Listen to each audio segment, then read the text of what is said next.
Hello my dear student, নবম দশম শ্রেণী বা এসএসসি পরীক্ষার্থীরা, আশা করি তোমরা সবাই খুব ভালো আছো। তো আজকে আমরা তোমাদের রসায়ন বইয়ের অধ্যায় 4, সেটা হচ্ছে পর্যায় সারণী, ওই চ্যাপ্টারটা নিয়ে আলোচনা করব। ওয়ান শট ক্লাসে আমরা পুরো চ্যাপ্টারটা খুব ভালোভাবে বেসিক সহ অ্যাডভান্সভাবে খুব ভালোভাবে আমি ক্লিয়ার করে দিব এবং এখান থেকে 100% প্রশ্ন কমন থাকবে ইনশাল্লাহ, হোক সিকিউ হোক এমসিকিউ। তারপরে আমরা একটা ওয়ান শট ক্লাসে এমসিকিউ আর একটা ওয়ান শট ক্লাসে সিকিউ দিয়ে দিব। ঠিক আছে, তাহলে আমরা শুরু করতেছি। আমরা বই দাগায় দাগায় দিব, বইয়ের মধ্যে কথাগুলা আমরা আলোচনা করব, এক্সট্রা লিখে দিব, ওইগুলো বইয়ের মধ্যে লিখে নিবা, যেভাবে দাগায় দিব ওইভাবে দাগায় নিবা। বিসমিল্লাহ। এখান থেকে প্রথমে লাগবে সেটা হচ্ছে 2016 সাল পর্যন্ত পৃথিবীতে মোট 118টি মৌল আবিষ্কৃত হয়েছে, সেটা অলরেডি আমরা অধ্যায় 3-এর মধ্যে জেনে গেছি, সো এখানে আর আলাদা করে বলার কিছু নাই। এখন চলে আসো আমরা পর্যায় সারণীর পটভূমি এখানে। আচ্ছা, পর্যায় সারণীর পটভূমি এখানের মধ্যে প্রথমেই লাগবে এই অংশটুকু। এই দেখো, 1789 সালে Lavoisier oxygen, nitrogen, hydrogen, phosphorus, mercury, zinc এবং সালফার ইত্যাদি মৌলিক পদার্থসমূহকে ধাতু ও অধাতু এই দুই ভাগে ভাগ করেছেন। এটা ইম্পর্টেন্ট। তাহলে প্রথম ল্যাভোসিয়ে ধাতু মানে মৌলগুলোকে, মৌলিক পদার্থগুলোকে ধাতু এবং অধাতু এই দুটা ভাগে ভাগ করছেন কে? বিজ্ঞানী ল্যাভোসিয়ে। এটা একটা এমসিকিউ, ঠিক আছে, এটা একটা এমসিকিউ। তারপরে দেখো, এখান থেকে আর কিছু লাগবে না। নেক্সট, 1829 সালে বিজ্ঞানী Dobereiner, very very very very important, বিজ্ঞানী ডুবেরাইনার লক্ষ্য করেন 3টি করে মৌলিক পদার্থ একই রকমের ধর্ম প্রদর্শন করে, 3টা করে। সেটাকে আমরা বলি ডুবেরাইনারের ত্রয়ী সূত্র। এই যে দেখো লেখা আছে ডুবেরাইনারের ত্রয়ী সূত্র, ভেরি ভেরি ইম্পর্টেন্ট। তো এই ডুবেরাইনারের ত্রয়ী সূত্রটা হচ্ছে মেইনলি যে আমি যদি মৌলগুলাকে তাদের পারমাণবিক ভরের মানের ঊর্ধ্বক্রম অনুসারে সাজাই, অর্থাৎ পারমাণবিক ভর অনুসারে ছোট থেকে বড়তে যাই, 3টি করে সাজাই, তাহলে সেইটার প্রথম এবং তৃতীয় মৌলের পারমাণবিক ভরের যোগফলের অর্ধেক দ্বিতীয় মৌলের পারমাণবিক ভরের সমান বা তার কাছাকাছি। Very very important. দেখো, তিনি প্রথমে পারমাণবিক ভর অনুসারে 3টি করে মৌল সাজান, পারমাণবিক ভর অনুসারে, কি অনুসারে? ভর অনুসারে 3টি করে মানের ঊর্ধ্বক্রমে ছোট থেকে বড়। তিনি লক্ষ্য করেন দ্বিতীয় মৌলের পারমাণবিক ভর প্রথম ও তৃতীয় মৌলের পারমাণবিক ভরের যোগফলের অর্ধেক বা তার কাছাকাছি। এটাকেই বলে ডুবেরাইনারের ত্রয়ী সূত্র। সেটা ক নম্বরের প্রশ্ন আসে, খ নম্বরের কনসেপ্ট, এমসিকিউ এ আসে। এখন তোমাদের সংক্ষিপ্ত প্রশ্ন আছে, তো সংক্ষিপ্ত প্রশ্নটা আসতে পারে যে ডুবেরাইনারের ত্রয়ী সূত্র বলতে কি বুঝো। তাহলে কি বললাম, যে আমার কথাগুলো শোনো, মৌলসমূহকে আমি লিখে দিচ্ছি, তাহলে আমি লিখে দিলে তোমাদের সুবিধা হবে।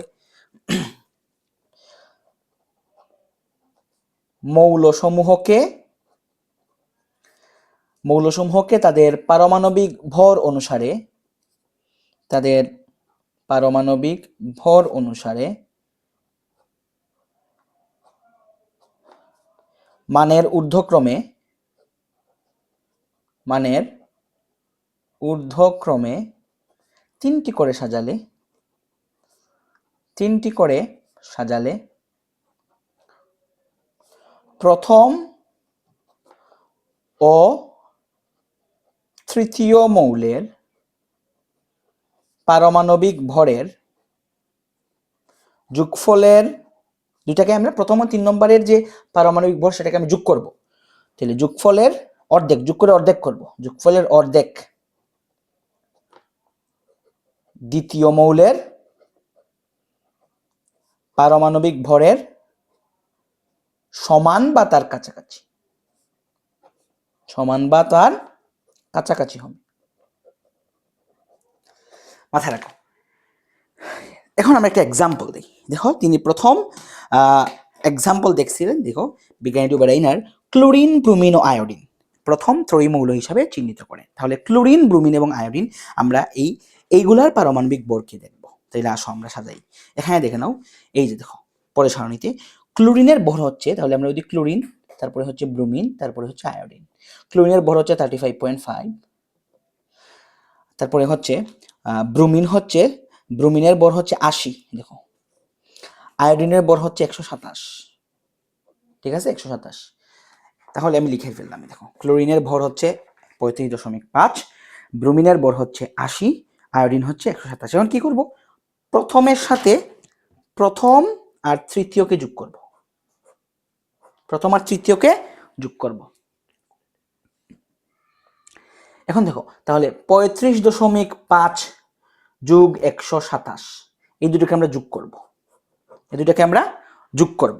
তাহলে 35.5 যোগ 127 যদি হয় সেটা চলে আসবে 162.5। কত আসবে?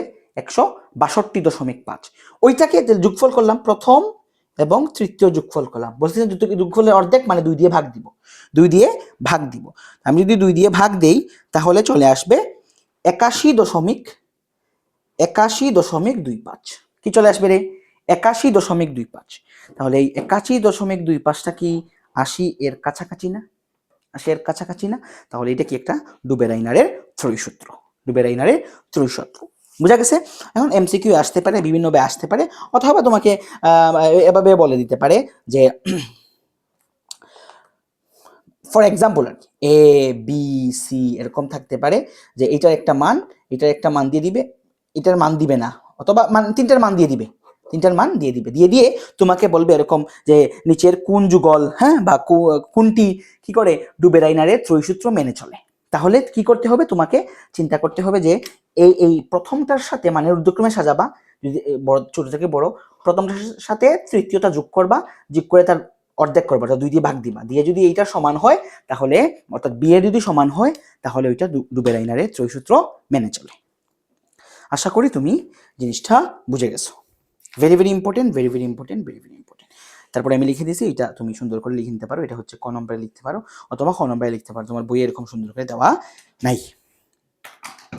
এরপরে আমরা সামনে আগাই। সামনে দেখো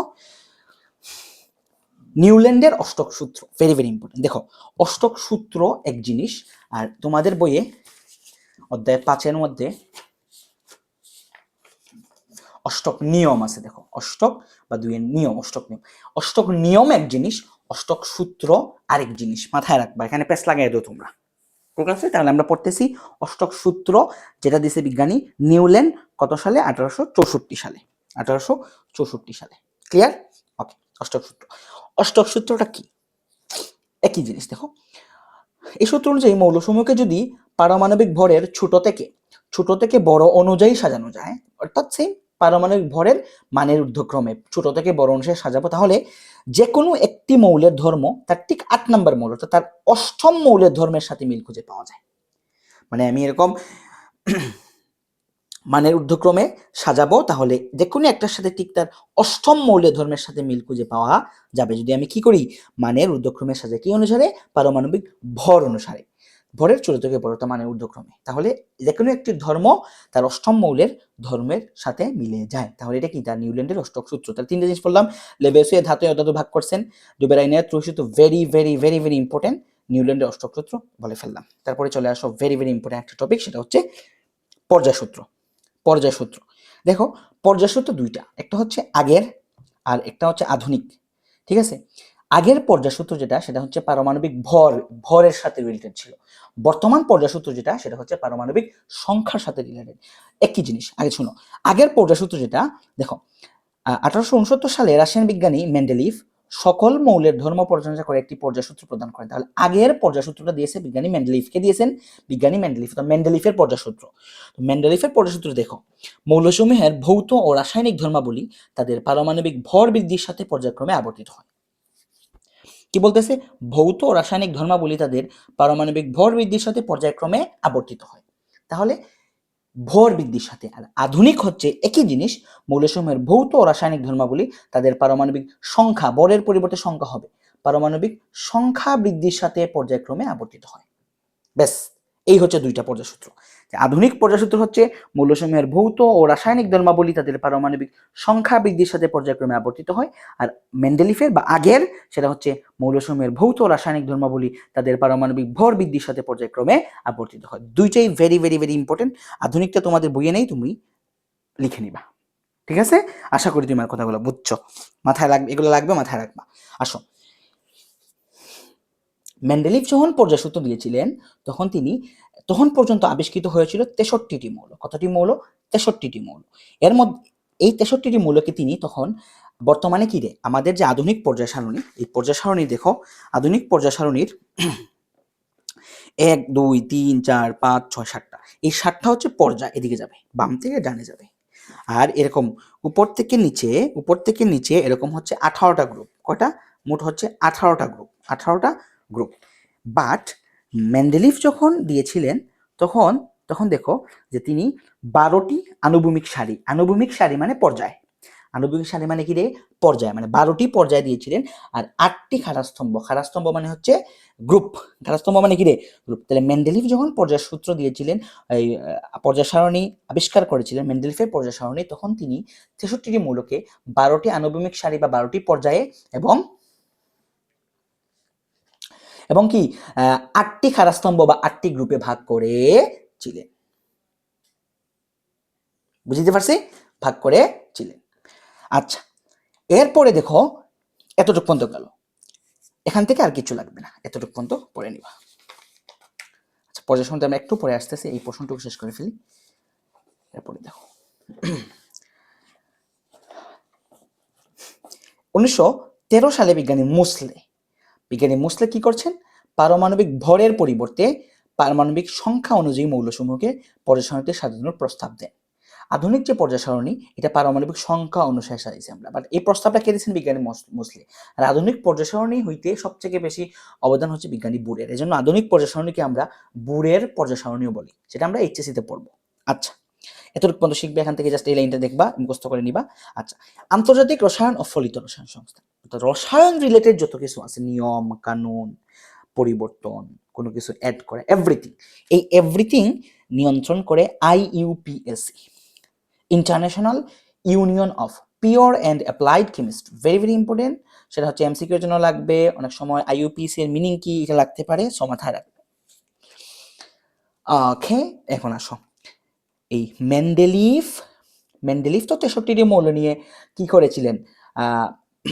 পর্যায় সারণী দিয়েছিলেন। এই মেন্ডেলিফের আগে বিজ্ঞানী লেবোসিয়ে 33টি মৌল নিয়ে ছক তৈরি করেছিলেন। তাহলে প্রথমে কে পাইলাম? লেবোসিয়ে। কতটি মৌল নিয়ে? 33টি মৌল নিয়ে। পরে কাকে পাইলাম? মেন্ডেলিভ। কতটি মৌল নিয়ে? 63টি মৌল নিয়ে। আচ্ছা, এই 63টি মৌল আবিষ্কৃত, আর আরো 4টা ছিল অনাবিষ্কৃত, এই লাইনটা মাথায় রাখবা। বাট মেইনলি 63টি, আর যদি অনাবিষ্কৃত কথা আসে তাহলে 4টা অনাবিষ্কৃত ছিল। আর হচ্ছে বর্তমান যেটা আধুনিক, সেটা হচ্ছে 118টা মৌল নিয়ে। এই হচ্ছে পড়া, আমি যা দাগাইয়া দিলাম, এর বাইরে কোনো পড়া নাই, এগুলো মাথায় করে গেঁথে নিবে একদম। ঠিক আছে? ওকে, এখন আসো আমরা পর্যায় সারণী পড়বো। কি পড়বো? পর্যায় সারণী পড়বো। Very very very very very very important, এইটা মাথায় রাখতেই হবে তোমাকে, ভেরি ভেরি ইম্পর্টেন্ট। পর্যায় সারণী পড়বো আমরা এখন। দেখো, আধুনিক পর্যায় সারণীকে আমরা 7টা পর্যায় এবং 18টা গ্রুপে ভাগ করছি। দেখো, এই যে বাম থেকে ডানে 1 2 3, তারপরে হচ্ছে 4 5 6 7, এই 7টা হচ্ছে তার পর্যায়, এই 7টা হচ্ছে তার পর্যায়। এই দুইটা কিন্তু না, এই দুইটা এখানে ভিতরে আমি একটু পরে আসতেছি। 7টা পর্যায় আর 18টা গ্রুপ, 1 2 3 4 5, এরকম করে করে করে লম্বা লম্বা মোট 18টা গ্রুপ আছে। বোঝা গেছে? এখন ক্লাস 10-এর জন্য তোমাকে 1 থেকে 30 পর্যন্ত, 1 থেকে 30 পর্যন্ত তোমাকে মুখস্থ করতে হবে। 1 থেকে 30 পর্যন্ত কিভাবে মুখস্থ করবা এটা আশা করি তোমরা সবাই জানো। এই যে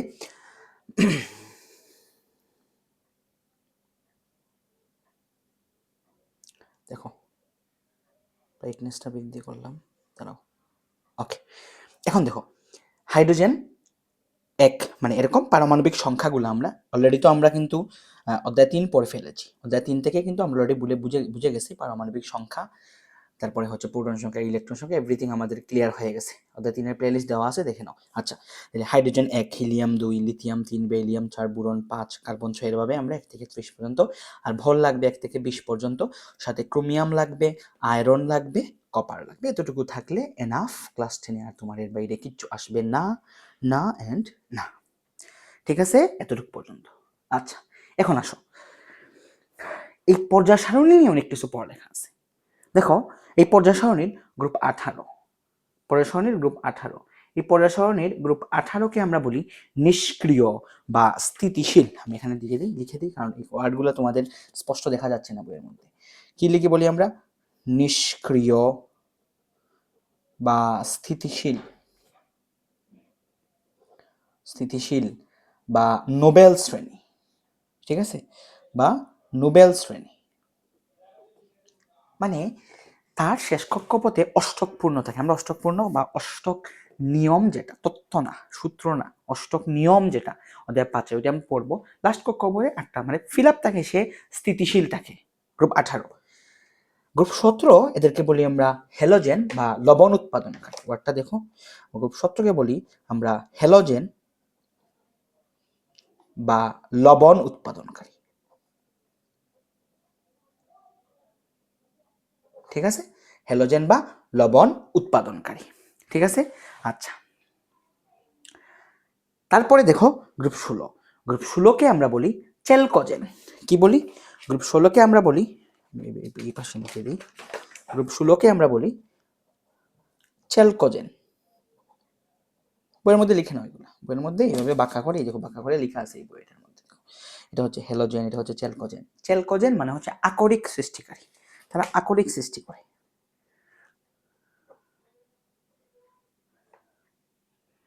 ঠিক আছে, আকরিক সৃষ্টিকারী, যেখান থেকে লাভজনকভাবে ধাতু নিষ্কাশন করা যায়, সেটা পড়বো আমরা তোমাদের রসায়নের অধ্যায় 10-এ। আচ্ছা, তারপরে গ্রুপ 15, সেটাকে বলি আমরা নিকটোজেন। কি বলি? গ্রুপ 15কে আমরা বলি নিকটোজেন। লিখে রাখো বইয়ের মধ্যে, এরকম এরকম বাঁকা করে লিখে রাখো। গ্রুপ 15কে আমরা বলি নিকটোজেন বা শ্বাসরোধকারী। নিকটোজেন বা শ্বাসরোধকারী, ক্লাস এইচএসসি উঠলে পড়বা এগুলো বিস্তারিত। বাট চ্যালকোজেন, হ্যালোজেন, নিষ্ক্রিয়, সেগুলো তোমার বাধ্যতামূলক লাগবে। তাহলে এই 3টা গ্রুপের আমরা আলাদা আলাদা নাম পাইলাম। 4টা গ্রুপের, গ্রুপ 18 সেটা হচ্ছে নিষ্ক্রিয়, গ্রুপ 17 হ্যালোজেন, গ্রুপ 16 চ্যালকোজেন, আর গ্রুপ 15 নিকটোজেন। আর গ্রুপ 11 সেটাকে বলি আমরা মুদ্রাধাতু। গ্রুপ 11কে বলি আমরা মুদ্রা, কি কি? কপার, সিলভার, গোল্ড, রন্টোজেনিয়াম ছাড়া। রন্টোজেনিয়াম মুদ্রাধাতু নয়, বোঝা গেছে? কপার, সিলভার, গোল্ড, এই 3টা হচ্ছে মুদ্রা ধাতু। এইগুলো আমাদের গ্রুপের নাম। তারপর আরো লাগবে গ্রুপ 1 এবং 2। দেখো, গ্রুপ 1কে আমরা বলি, গ্রুপ 1কে বলি আমরা ক্ষার ধাতু। কি বলি? ক্ষার ধাতু বা অ্যালকালি মেটালস। আমি লিখে দিচ্ছি, গ্রুপ 1কে আমরা বলি, 1কে বলি আমরা খাড়া, কি লিখছি, ক্ষার ধাতু বা অ্যালকালি মেটালস। Alkali metals. আর গ্রুপ 2কে আমরা বলি মৃৎক্ষার ধাতু। মৃৎক্ষার ধাতু বা alkaline earth, alkaline earth metals. দেখো, মৃৎক্ষার কেন বলতেছি? এটা মাটিতে বেশি পাওয়া যায়। কোথায় বেশি পাওয়া যায়?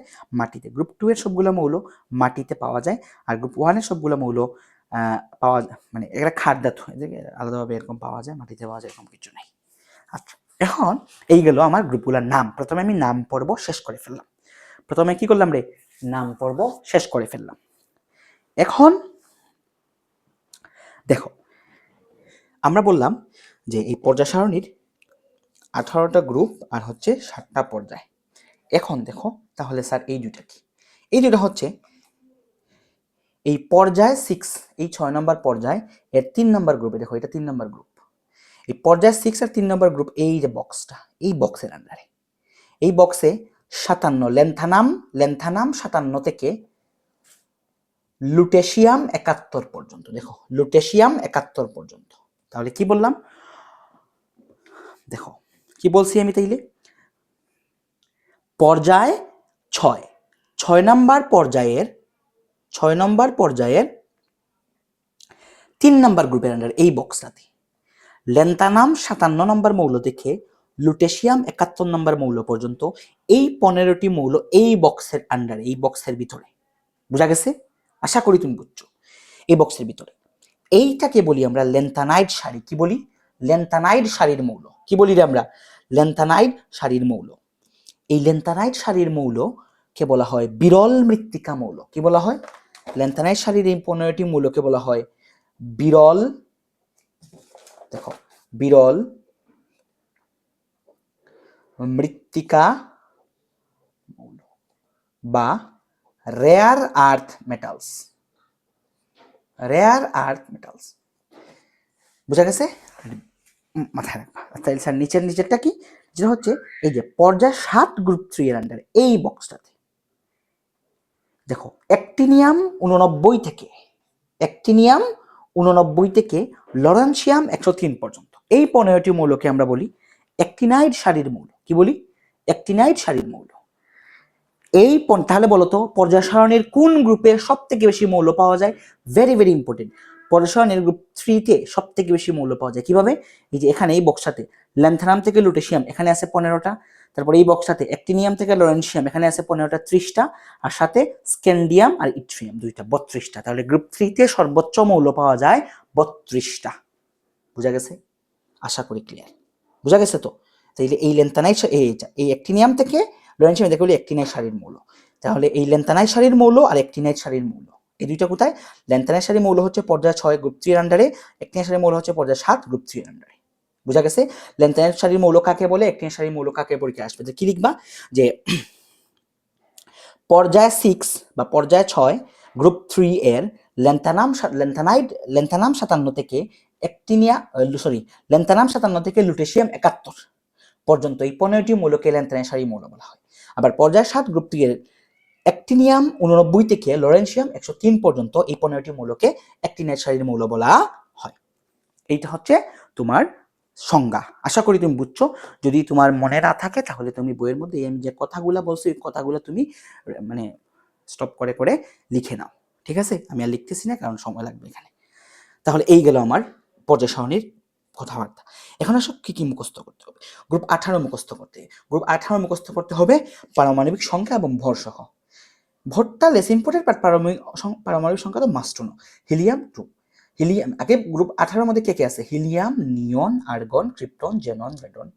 অর্গানাইজেশন কম লাগে। Helium, neon, argon, krypton, xenon, radon. বলো helium, neon, argon, krypton, xenon, radon. Helium, neon, argon, krypton, xenon, radon. Helium, neon, argon, krypton, xenon, radon. Helium, neon, argon, krypton, xenon, radon.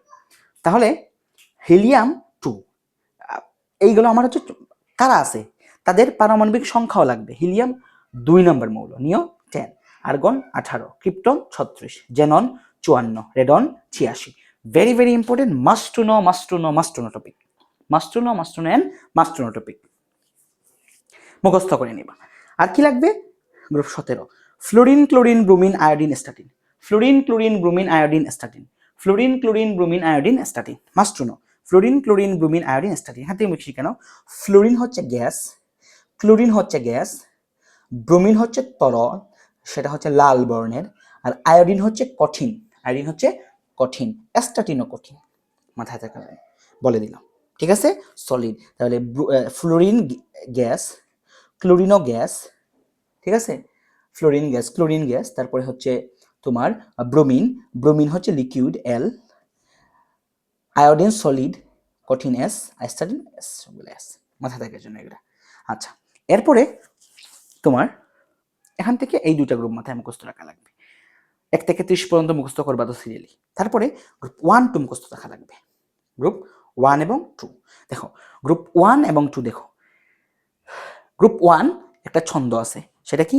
হালিনাকে Ruby সেচে ফেলেছে। দেখো খুবই হাস্যকর একটা ছন্দ, but খুবই effective. আমি লিখে দিচ্ছি, হালিনাকে রুবি সেচে ফেলেছে।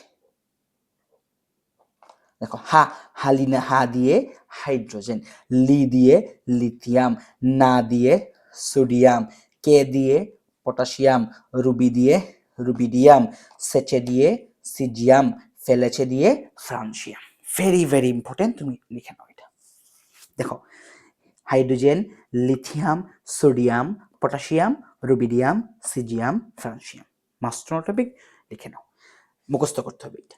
তারপরে গ্রুপ 2 সেটা কোন গ্রুপকে কি বলা হয় সেটা বলে লিখে দিয়েছি, ওইটা লিখে নিবা। বুঝা গেছে? আমি বেশি বেশি রিপিট করতেছি না, বিকজ আমার চ্যাপ্টারটা শেষ করতে হবে, অতিরিক্ত লম্বা করে লাভ নাই। যেহেতু ভিডিও, দ্যাটস মিন তুমি এটাকে রিপিট করতে পারবা, তো ভিডিওতে তো রিপিট হয়ে যাবে। সো আমি এই জন্য আর কি রিপিট করতেছি না।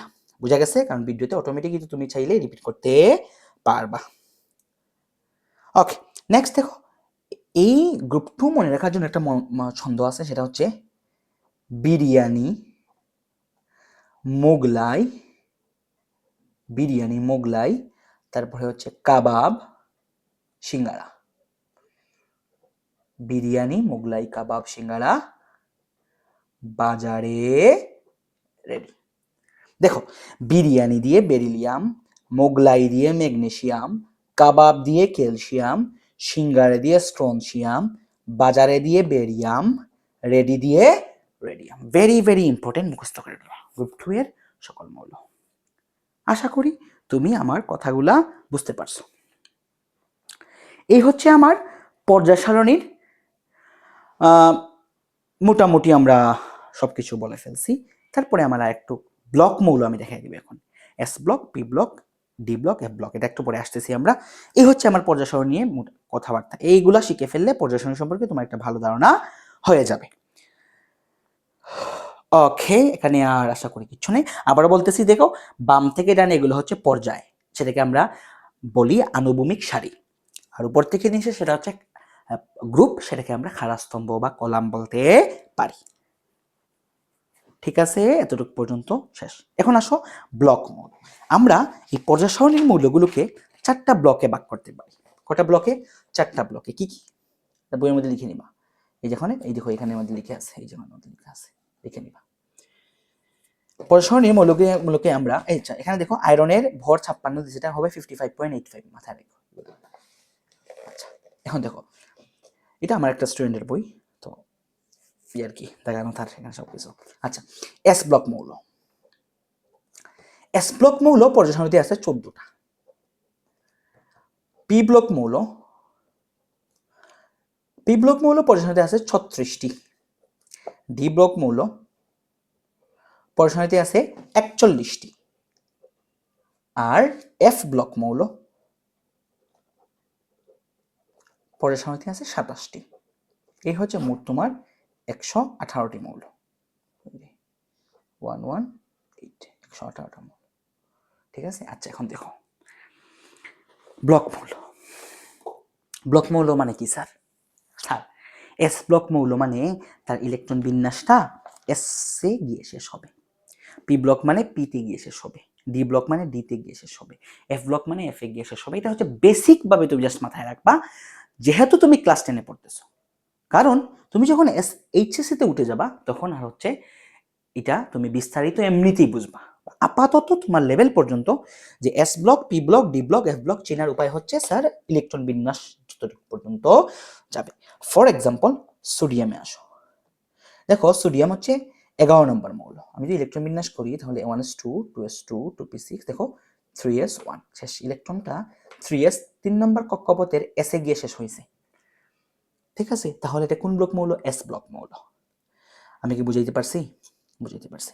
তারপরে দেখো আমরা যদি আর্গন বলি, 18 নম্বর মৌল। জাস্ট আমি নিয়ন দিয়ে দিই, ছোটখাটো দিয়ে দিই, 10 নম্বর মৌল। দেখো 1s2, 2s2, 2p6, দেখো পিতে গিয়ে শেষ হয়েছে। তো 2p1 হইলেও সেটা কি হইতো রে? পি ব্লক মৌল হইতো। তাহলে পিতে গিয়ে শেষ। ঠিক তেমনি ডিতে গেলে ডি ব্লক মৌল, এফে গেলে এফ ব্লক মৌল। আশা করি তুমি বুঝছো, যেহেতু তোমরা ইলেকট্রন বিন্যাস জানো, কারণ অধ্যায় 3 তুমি অলরেডি দেখে ফেলছো। অধ্যায় 3 না দেখে তো তুমি অধ্যায় 3-এ 4-এ আসবা না। অধ্যায় 3-এর অলরেডি আমাদের ফুল ক্লাস মেইন বই, তারপর হচ্ছে তোমার সিকিউ, এমসিকিউ এভরিথিং দেওয়া আছে। তুমি এটা দেখে নেবে, এর বাইরের কোনো প্রশ্ন থাকবে না। আমরা যা পড়াবো এর বাইরে কিছু নেই। ওকে, এরপরে তাহলে ব্লক মৌল। আমি পর্যায় সারণীর মধ্যে দেখায় দিব যে এই ব্লক মৌলগুলা কোথায় কোথায় আছে। দেখো, গ্রুপ 1 আর গ্রুপ 2, দেখো এখানে মৌল আছে। গ্রুপ 1 এসে 7টা মৌল, ঠিক আছে। আর গ্রুপ 2 তে আছে 6টা মৌল, 13টা, আর সাথে হচ্ছে হিলিয়াম। এই 14টা হচ্ছে এস ব্লক মৌল। তুমি তাহলে পর্যায় তোমার তোমার এই বইয়ের মধ্যে এইভাবে অন্য একটা কালার দিয়ে অথবা মোটা কালার কিছু দিয়ে এইভাবে তুমি এটাকে আইডেন্টিফাই করে নিতে পারো, যেটা হচ্ছে এস ব্লক মৌল। লাগবে এটা, এই S block, P block, D block, F block, এগুলো লাগবে কিসে? এগুলো লাগবে হচ্ছে ইলেকট্রন বিন্যাস থেকে তার অবস্থান নির্ণয়। অবস্থান নির্ণয় একটু পরে আমরা পড়বো, এটাতে লাগবে, very very important. P block মৌল হচ্ছে এই দেখো এই এই এই এই 36টা দেখো 1 2 3 4 5 6 1 2 3 4 5 6 6 6 36, এই 36টা হচ্ছে পি ব্লক মৌল। এদের ইলেকট্রন বিন্যাস পিতে গিয়ে শেষ। বুঝা গেছে? 36টা এই যে এই এই এই এই। ডি ব্লক মৌল হচ্ছে 41টা। কিভাবে স্যার? দেখো 1 2 3 4 5 6 7 8 9 10, এখানে আছে 10টা ঘর, এখানে আছে 1 2 3 4 4টা, 4 10 40টা, কিন্তু এখানে তো দুইটা নাই, আছে এই দুইটা তো এখানে নিচে আমরা পরে আসতেছি। তাহলে এখানে কি? এখানে তো নাই, দেখো এখানে নাই, এখানে নাই, এগুলো এখানে আছে, এখানে পরে আসতেছি আমরা। তাহলে এখানে কি আছে? 4 10 40 হওয়ার কথা, এখানে যেহেতু দুইটা নাই তার মানে 38টা, এখানের মধ্যে 38টা আছে, ঠিক আছে। সাথে এই ল্যান্থানাম, এই অ্যাক্টিনিয়াম আর হচ্ছে থরিয়াম, এই তিনটা। তার মানে এখানে আছে 38টা, সাথে ল্যান্থানাম, অ্যাক্টিনিয়াম আর থরিয়াম, এই তিনটা। তাহলে 38 আর 3 কত? 41। এই তিনটা, এই 41টা হচ্ছে ডি ব্লক মৌল। কি কোন ব্লক মৌল রে? ডি ব্লক মৌল। 41টা কোন ব্লক মৌল বলো? ডি ব্লক মৌল। এখন দেখো 41টা হচ্ছে ডি ব্লক মৌল। এখন এখানে ছিল কয়টা? 15 15 30টা। তো এই 15 15 30টার মধ্যে 3টা চলে গেল, তাহলে বাকি রইল কয়টা? 27টা। বাকি 27টা হচ্ছে এফ ব্লক মৌল। কোন ব্লক মৌল? এফ ব্লক মৌল। এখন তোমরা আমাকে বুদ্ধি করে বলতে পারবা যে এফ ব্লক মৌল কোন গ্রুপের? এই দেখো এগুলা কি গ্রুপ 3-তে না? গ্রুপ 3 এর আন্ডারে না? তাহলে এটা কি গ্রুপ 3 হবে না? এফ ব্লক মৌল অলওয়েজ গ্রুপ 3 এর আন্ডারে। বুঝতে পারছি? বুঝতে পারছি? আশা করি তুমি বুঝে গেছো। এই হচ্ছে আমার পর্যায় সারণী নিয়ে বিস্তারিত। এখানে এইগুলার বাইরে আর কোনো পড়া নাই। বছরের পর্যন্ত ভালো করে মুখস্থ করে দিবা। আমরা সামনে আগে পর্যায় বৈশিষ্ট্য, ওই যে পর্যায় নিয়ে আলোচনা করছে, এগুলো আমি এই মুহূর্তে আলোচনা করলাম, শেষ। এখন আসো পর্যায় সারণী থেকে, ইলেকট্রন বিন্যাস থেকে পর্যায় সারণীতে মৌলের অবস্থান নির্ণয়। সেইটা হচ্ছে সৃজনশীল এমসিকিউ, সৃজনশীল MCQ, very very important, very very very very important. সৃজনশীল প্লাস এমসিকিউ। আসো আমি আগে বলে দিই, বইয়ে যেভাবে দিছে এগুলা কঠিন নিয়ম, এগুলা একটু নিয়ম কঠিন, এগুলা হজবরল। আমি তোমাদেরকে যেভাবে পড়াইয়া দিছি বর্তমানে এইভাবে দেখে নাও। দেখো আমরা একটু আগে পড়াইছি, সেটা কি? ব্লক মৌল অবস্থান নির্ণয় করে শোনানো। আমরা ইলেকট্রন বিন্যাস করব। ইলেকট্রন বিন্যাস করার পরে দেখো সবচেয়ে বড় এন এর মান, সবচেয়ে বড় এন এর মান সেটা হচ্ছে পর্যায়। সবচেয়ে বড় এন এর মান হচ্ছে পর্যায়। তাহলে পর্যায় পেয়ে গেলাম আমরা, ফার্স্ট স্টেপ ক্লিয়ার। নেক্সট আসি আমরা পরেরটা। তাহলে স্যার গ্রুপ কি? গ্রুপ হচ্ছে যদি গ্রুপ নির্ণয়, যদি এস ব্লক মৌল হয় তাহলে এস এর মানটাই হচ্ছে গ্রুপ। যদি পি ব্লক মৌল হয় তাহলে এস প্লাস পি প্লাস 10, এই পুরা মানটা হচ্ছে তার গ্রুপ। যদি ডি ব্লক মৌল হয়, ঠিক আছে, যদি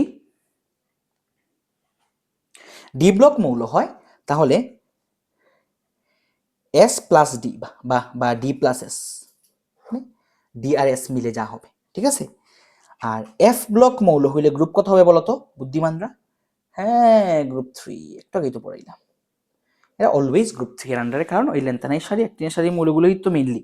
তাহলে এরা কোন গ্রুপের আন্ডারে হবে? গ্রুপ 3 এর আন্ডারে হবে, ঠিক আছে। আশা করি তুমি বুঝে লিখে নাও এর মধ্যে। আমি এখন এক্সাম্পল দিয়ে বুঝিয়ে দিব। শুরু করি আমরা। দেখো আমরা যদি মনে করো হাইড্রোজেন 1s1, হাইড্রোজেন 1 নাম্বার মৌল, তাকে ইলেকট্রন বিন্যাস করলে 1s1, তাহলে তার এন এর মান কত? 1। তাহলে এন এর মান 1 হইলে একটাই তো আছে, তাহলে এটা পর্যায় কত? 1। আর এস এর মান মানে এস এর শেষ মানে এস ব্লক, তাহলে এস এর মান কত? 1। তার মানে গ্রুপ 1, পর্যায় 1, গ্রুপ 1। হাইড্রোজেন কত? দেখো হাইড্রোজেন হচ্ছে পর্যায় 1, গ্রুপ 1। এরপরে আসো মনে করো ম্যাগনেসিয়াম। ম্যাগনেসিয়াম কত নম্বর মৌল? 12 নম্বর মৌল। ম্যাগনেসিয়াম 12 নম্বর মৌল। আসলে ইলেকট্রন বিন্যাস করি আমরা। ম্যাগনেসিয়ামে যদি ইলেকট্রন বিন্যাস করি তাহলে 1s2, 2s2, 2p6, 10টা হয়ে গেল 3s2। এই হচ্ছে ম্যাগনেসিয়ামের ইলেকট্রন বিন্যাস। এখন দেখো এই ম্যাগনেসিয়ামের ইলেকট্রন বিন্যাস থেকে আমরা সবথেকে বড় n পাইছি কোনটা বলতে পারবা? সবথেকে বড় n পাইছি এখানে আমি 3। তাহলে তার পর্যায় কত? তার পর্যায় 3। পর্যায় কত? 3। এখানে সে এস এ গিয়ে শেষ কব দেখো 3 3 তার এস এ গিয়ে শেষ। তাহলে এস ব্লক যদি, তার মানে এটা এস ব্লক হইলে এস এর মানটাই হচ্ছে তার গ্রুপ। এস এর মান কত? 2। তার মানে তার গ্রুপ কত? তার গ্রুপ হচ্ছে 2। দেখো ম্যাগনেসিয়াম হচ্ছে 3 নাম্বার পর্যায়ে 2 নম্বর গ্রুপের। দেখো ম্যাগনেসিয়াম 1 2 3 3 নম্বর পর্যায়ে 2 নম্বর গ্রুপ। এই যে 2 নম্বর গ্রুপ এটা হচ্ছে ম্যাগনেসিয়াম। বুঝা গেছে আশা করি? বুঝছো। আর কোনটা করবো বলো? আর আমরা কোনটা করব? ধরো অক্সিজেন। অক্সিজেন করি আমরা। অক্সিজেন যদি আমরা করি, অক্সিজেন হচ্ছে 8 নাম্বার মৌল। তাহলে 1s2 2s2 2p কতই 4 2p4 2 2 4 আর 4 8 2p4। সব থেকে বড় n কত? 2 না? তাহলে পর্যায় কত? পর্যায় 2। দেখো p তে গিয়ে শেষ, তাহলে সে কোন ব্লক মৌল? p ব্লক মৌল। আমরা বলছি p ব্লক মৌল যদি হয় তাহলে তার গ্রুপ হবে s এর মান যোগ p এর মান যোগ 10। এখানে s এর মান কত? 2। দেখো s এর মান কত? s এর মান 2, যে 2 তে গ্রুপ।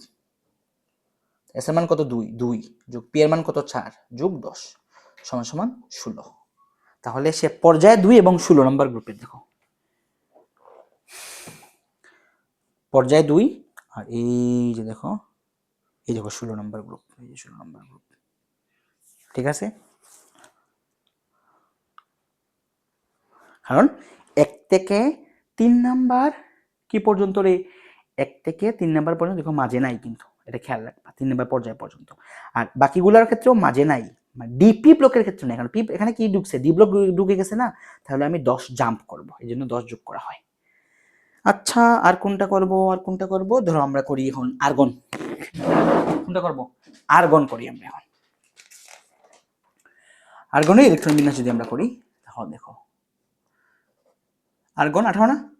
আর্গন 18 নম্বর মৌল। তো তার ইলেকট্রন বিন্যাস হলো 1s2 2s2 2p6 3s2 3p6। এই যে দেখো এই হচ্ছে তার ইলেকট্রন বিন্যাস।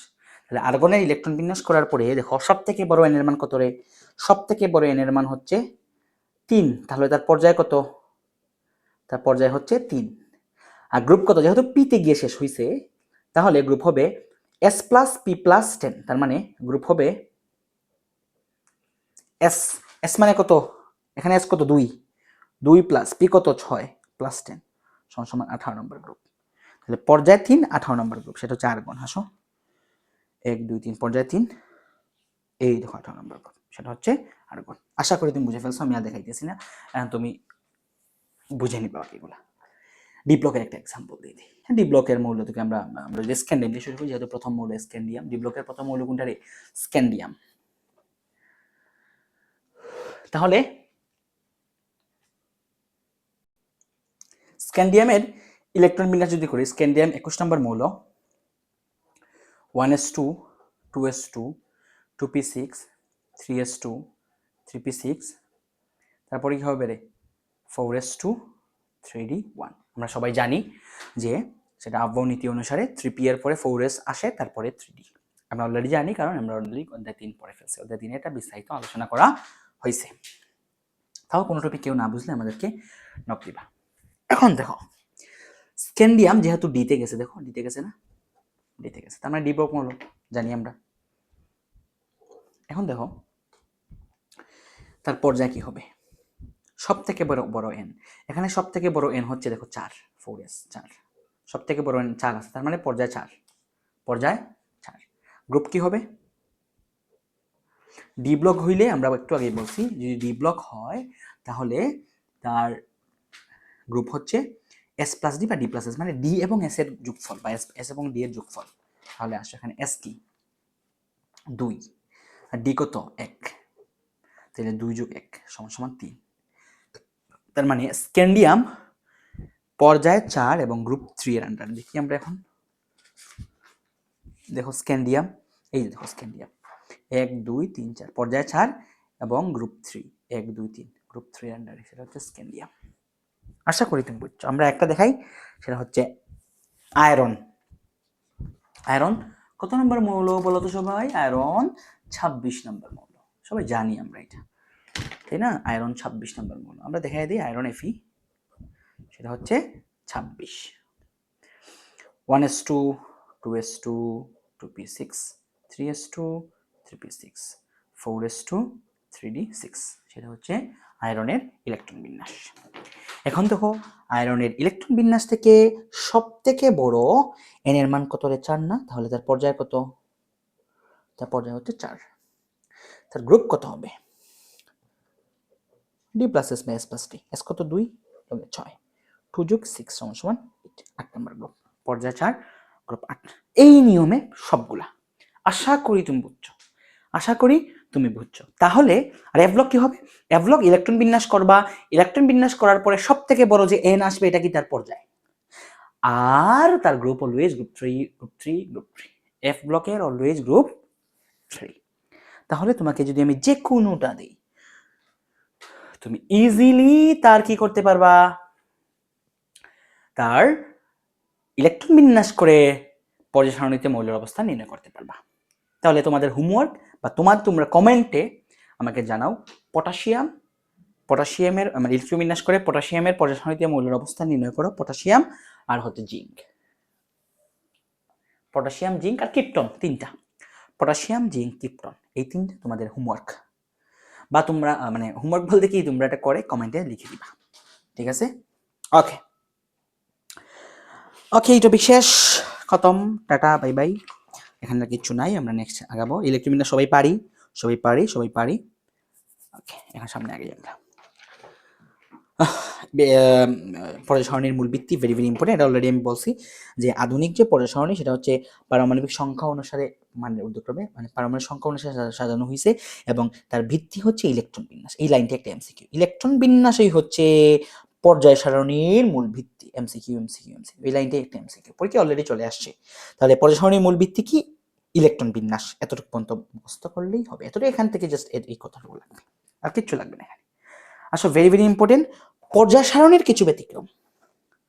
পর্যায় সারণীর কিছু ব্যতিক্রম দেখো, পর্যায় সারণীর মধ্যে কিছু উলটপালট হয়েছে, ওইটা আমরা দেখবো। কি কি ব্যতিক্রম? হাইড্রোজেনের অবস্থান পর্যায় সারণীতে ব্যতিক্রম, হিলিয়ামের অবস্থান পর্যায় সারণীতে ব্যতিক্রম। আর কি কি ব্যতিক্রম আছে? ল্যান্থানের সারি, অ্যাক্টিনের সারি, এগুলো একটা একটা ব্যতিক্রম। এগুলো আমরা দেখবো। পর্যায় সারণীর কিছু ব্যতিক্রম আমরা দেখবো এখানে। আসো, হাইড্রোজেনের অবস্থান দেখো। হাইড্রোজেন হচ্ছে 1s1 মানে 1 নম্বর মৌল। হাইড্রোজেন একটি অধাতু। হাইড্রোজেন কি? অধাতু। দেখো,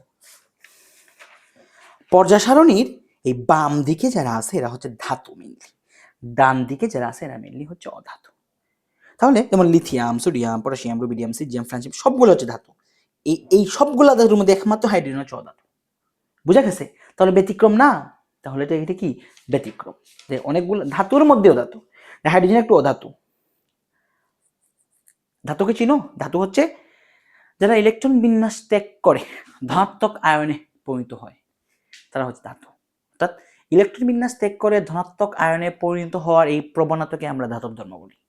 আর যারা ইলেকট্রন গ্রহণ করে, যারা ইলেকট্রন ত্যাগ করে কি ধাতু, যারা ত্যাগ করতে চায় এরা হচ্ছে ধাতু। আর যারা ইলেকট্রন গ্রহণ করে ঋণাত্মক আয়নে পরিণত হয় তারা হচ্ছে অধাতু। কিন্তু পর্যায় সারণীতে হাইড্রোজেনকে তীব্র ধনাত্মক ক্ষার ধাতু, ওই যে group 1 sodium, potassium, rubidium, caesium, ফ্রান্সিয়ামের সাথে রাখা হয়েছে। কেন? এর কারণ ক্ষার ধাতুর মতো হাইড্রোজেনের বাইরের শক্তি স্তরে একটি মাত্র ইলেকট্রন আছে, মানে ইলেকট্রন বিন্যাসটা মিলতেছে, মানে ইলেকট্রন বিন্যাসের কারণে হাইড্রোজেনকে এখানে রাখা হয়েছে। আবার হাইড্রোজেনের অনেক ধর্ম ক্ষার ধাতুগুলোর ধর্মের সাথে মিলে যায়। অন্যদিকে হ্যালোজেন মৌল ফ্লোরিন, ক্লোরিন, ব্রোমিন, আয়োডিনের একটি পরমাণু যেমন একটি ইলেকট্রন গ্রহণ করতে পারে, হাইড্রোজেনও তেমনি একটি ইলেকট্রন গ্রহণ করতে পারে। অর্থাৎ হাইড্রোজেনের অনেক ধর্ম হ্যালোজেন মৌলের ধর্মের সাথে মিল আছে, মানে হ্যালোজেনের সাথে টুকিটাকি মিল আছে। তবে হাইড্রোজেনের বেশিরভাগ ধর্ম কার সাথে মিলে? ক্ষার ধাতু বা গ্রুপ 1 এর সাথে মিলে, জন্য তাকে গ্রুপ 1 এ রাখা হয়েছে। বুঝা গেছে? এই হচ্ছে, এটা মাথায় রাখবা। কেন ব্যতিক্রম ব্যাখ্যা করো, সেটা ক নম্বরের প্রশ্ন বা সংক্ষিপ্ত প্রশ্ন আসতে পারে। হিলিয়ামের অবস্থান, হিলিয়ামে যদি ইলেকট্রন বিন্যাস করি আমরা 1s2, তো 1s2 মানে কি? তার পর্যায় 1 গ্রুপ 2, তাই না? পর্যায় 1 গ্রুপ 2, তার মানে পর্যায় 1 গ্রুপ 2 থাকবে। কিন্তু হিলিয়াম কিন্তু আছে 18 নম্বর গ্রুপে। বুঝা গেছে? হিলিয়ামের ইলেকট্রন বিন্যাস অনুসারে একে গ্রুপ 2 এ স্থান দেওয়া উচিত ছিল, কিন্তু গ্রুপ 2 এর মৌল সমতীব্র তড়িৎ ধনাত্মক, এদেরকে আমরা মৃৎক্ষার ধাতু বলে একটু আগে পড়ছি। অপরদিকে হিলিয়াম একটু নিষ্ক্রিয় গ্যাস, একটা নিষ্ক্রিয় গ্যাস। তাহলে নিষ্ক্রিয় গ্যাস, তাহলে তার ধর্ম কার সাথে মিলতেছে? গ্রুপ 18 এর সাথে মিলতেছে। এর ধর্ম নিষ্ক্রিয় গ্যাস কি কি? নিয়ন, আর্গন, ক্রিপ্টন, জেননের মৃতের সাথে মিলে যায়। এজন্য হিলিয়ামের ধর্ম কখনোই তীব্র তড়িৎ ধনাত্মক মৃৎক্ষার ধাতুর মতো হয় না।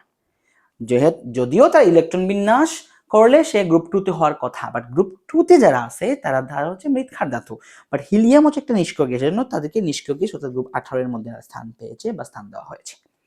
বুঝা গেছে? এই হচ্ছে এটা ইম্পর্টেন্ট, মাথায় রাখবা। তারপরে আসলে লেন্থানের সারি, একটিনের সারি অলরেডি পড়ে ফেলছি। পরের সারণীর পর্যায় 6 এবং গ্রুপ 3 এর আন্ডারে লেন্থানাম থেকে লুটিসিয়াম পর্যন্ত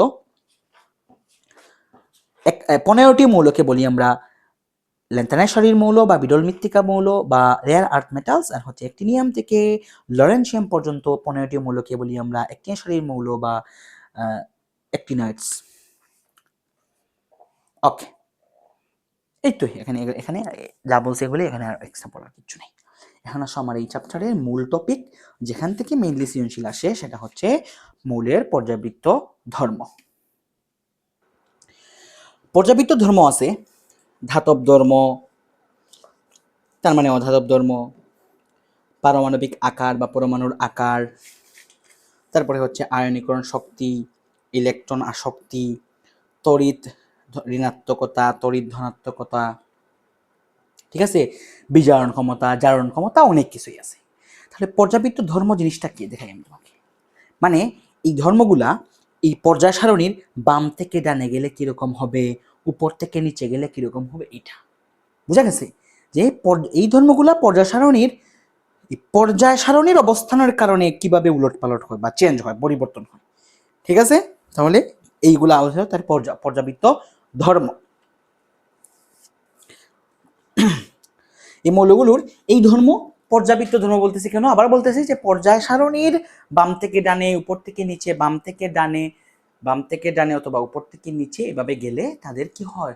পরিবর্তন হয়। এজন্য আমরা সেটাকে পর্যাবৃত্ত ধর্ম বলতেছি। ঠিক আছে? পর্যাবৃত্ত ধর্ম। এখন দেখো ধাতব ধর্ম, অধাতব ধর্ম সব নিয়ে আমরা বিস্তারিত আলোচনা করব। এগুলার আলোচনার পূর্বে তোমাদেরকে একটা ইন্টারেস্টিং জিনিস বলবো, বা একটা ওয়ার্ড বা একটা নেমোনিক বলবো। এই নেমোনিক বা ওয়ার্ড পারলে তোমার পুরো পর্যাবৃত্ত ধর্ম খতম। ইন্টারেস্টিং না জিনিসটা? যে স্যার আমি শুধু একটা ওয়ার্ড চিনবো, এই ওয়ার্ডটা চিনলে পুরো পর্যাবৃত্ত ধর্ম খতম। দেখো, এটা মাথায় রাখো। প্রথম কথা বলে ফেলি যে পর্যাবৃত্ত ধর্মের বা এই পর্যাবৃত্ত ধর্মের যে কোনো ধর্ম যদি পর্যায় সারণীর বাম থেকে ডানে গেলে হ্রাস পায়, তাহলে উপর থেকে নিচে গেলে বৃদ্ধি পাবে। আর যদি বাম থেকে ডানে গেলে বৃদ্ধি পায়, তাহলে উপর থেকে নিচে গেলে হ্রাস পাবে। অর্থাৎ বাম থেকে ডান এবং উপর থেকে নিচ একটা আরেকটার উল্টা। কি বলছি? যে কোনো একটা ধর্ম বাম থেকে ডানে গেলে যদি বৃদ্ধি পায়, তাহলে উপর থেকে নিচে গেলে হ্রাস পাবে। আর যদি বাম থেকে ডানে গেলে হ্রাস পায়, তাহলে উপর থেকে নিচে গেলে বৃদ্ধি পাবে। এটা তো ক্লিয়ার? এটা তো বুঝে গেছো? তাহলে বাম থেকে ডানে গেলে যদি বৃদ্ধি পায়, তাহলে উপর থেকে নিচে গেলে হ্রাস পাবে। আর বাম থেকে ডানে গেলে যদি হ্রাস পায়, তাহলে উপর থেকে নিচে গেলে বৃদ্ধি পাবে। এটা মাথায় রাখো। ওকে, এখন আমরা শুরু করতেছি। কি বললাম? একটা নেমোনিক। বি পা দা বিপাদাক্ষা। কথাটা কি? বিপাধাক্কা। বি মানে হচ্ছে বিজারণ ক্ষমতা, বিজারণ ক্ষমতা। পা মানে হচ্ছে পারমাণবিক আকার। ধা মানে হচ্ছে ধাতব ধর্ম। খা মানে হচ্ছে ক্ষারীয় ধর্ম। বিপাধাক্কা। এই নেমোনিক বা এই নেমোনিকের 4টা জিনিস, 4টা ধর্ম, এরা বাম থেকে ডানে গেলে হ্রাস পায়। Very very important. মানে এই নেমোনিকের এই 4টা জিনিস বাম থেকে ডানে গেলে হ্রাস পায়। তাহলে পর্যায় সারণীর বাম থেকে ডানে গেলে যদি হ্রাস পায়, তাহলে কি হবে বলো তো, উপর থেকে নিচে গেলে কি হবে বলো, বুদ্ধিমান বুদ্ধিমতীরা উপর থেকে নিচে গেলে কি হবে, বৃদ্ধি পাবে। বুঝা গেছে? এই বিপাদাক্ষার, বীজাণু ক্ষমতা, পারমাণবিক আকার, ধাতব ধর্ম, ক্ষারীয় ধর্ম এরা বাম থেকে ডানে গেলে হ্রাস পায়। একই পর্যায়ের যদি আমি বাম থেকে ডানে যাই তাহলে ক্রমান্বয়ে হ্রাস পাবে, কমবে, আর উপর থেকে নিচে গেলে বাড়বে। এছাড়া বাকি যা আছে সবাই বাম থেকে ডানে গেলে বৃদ্ধি পায়, মানে এই বিপাদাক্ষ অর্থাৎ বীজাণু ক্ষমতা, পারমাণবিক আকার, ধাতব ধর্ম, ক্ষারীয় ধর্ম, এই 4টা জিনিস ছাড়া বাকি যা আছে পর্যাবৃত্ত ধর্ম সবকিছু বাম থেকে ডানে গেলে বৃদ্ধি পাবে, উপর থেকে নিচে গেলে হ্রাস পাবে। তাহলে তুমি যদি বিপাদাক্ষা অর্থাৎ এই 4টা কথা, এই বিপাদাক্ষা ওয়ার্ডটা মাথায় রাখো, মানে বিপাদাক্ষা মানে বীজাণু ক্ষমতা, পারমাণবিক আকার, ধাতব ধর্ম, ক্ষারীয় ধর্ম, এই কথাটা মাথায় রাখো, তাহলে তুমি পুরো পর্যাবৃত্ত ধর্ম জানো। কিভাবে? তুমি মাথায় নিবা কি, বিপাদাক্ষার বাম থেকে ডানে গেলে হ্রাস পায়, এই কথাটা মাথায় রাখো। বিপাদাক্ষা বাম থেকে ডানে গেলে হ্রাস পায়, বিপাদাক্ষা বাম থেকে ডানে গেলে হ্রাস পায়, বিপাদাক্ষা বাম থেকে ডানে গেলে হ্রাস পায়, মানে কি বীজাণু ক্ষমতা, পারমাণবিক আকার, ধাতব ধর্ম, ক্ষারীয় ধর্ম বাম থেকে ডানে গেলে হ্রাস পায়। তাহলে এরা যদি বাম থেকে ডানে গেলে হ্রাস পায় তাহলে কি হবে, উপর থেকে নিচে গেলে বৃদ্ধি পাবে। এরা ছাড়া বাকি সবাই বাম থেকে ডানে গেলে বৃদ্ধি পায়, তাহলে উপর থেকে নিচে গেলে হ্রাস পাবে। তাহলে যে কোনো জিনিস আসলো, তুমি চিন্তা করবা বিপাদাক্ষার মধ্যে থাকলে সেটা বাম থেকে ডানে গেলে হ্রাস পাবে, বিপাদাক্ষার মধ্যে না থাকলে সেটা বাম থেকে ডানে গেলে বৃদ্ধি পাবে। এখন তোমরা আমাকে বলো, আয়নীকরণ শক্তি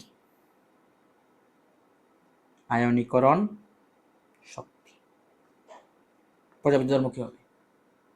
এটা কি বিপাদাক্ষার মধ্যে আছে? নাই। তাহলে সেটা বাম থেকে ডানে গেলে বৃদ্ধি পাবে, উপর থেকে নিচে গেলে হ্রাস পাবে। শেষ। আমি বললাম তোমাকে ইলেকট্রন আসক্তি,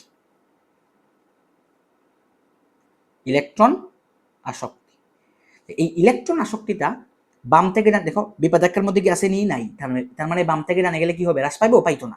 বাম থেকে ডানে গেলে হ্রাস পাইবো শুধুমাত্র এই বিপাদাক্ষা, যেহেতু বাম থেকে বিপাদাক্ষার মধ্যে নাই, তার মানে ইলেকট্রন আসক্তি বাম থেকে ডানে গেলে বৃদ্ধি পায়, উপর থেকে নিচে গেলে হ্রাস পায়। এই একটা ওয়ার্ড দিয়ে তুমি পুরো পর্যাবৃত্ত ধর্ম তুমি তোমার হাতের মুঠোয় রাখতে পারবা, এবং এই এই এই একটা ওয়ার্ডের কারণে তুমি বেসিক কনসেপ্ট তোমার খেয়াল থাকবে, এমসিকিউ ইজিলি উত্তর করতে পারবা, আর ভিতরে ব্যাখ্যা তোমরা এই মুহূর্তে পড়ে নেবে। শেষ।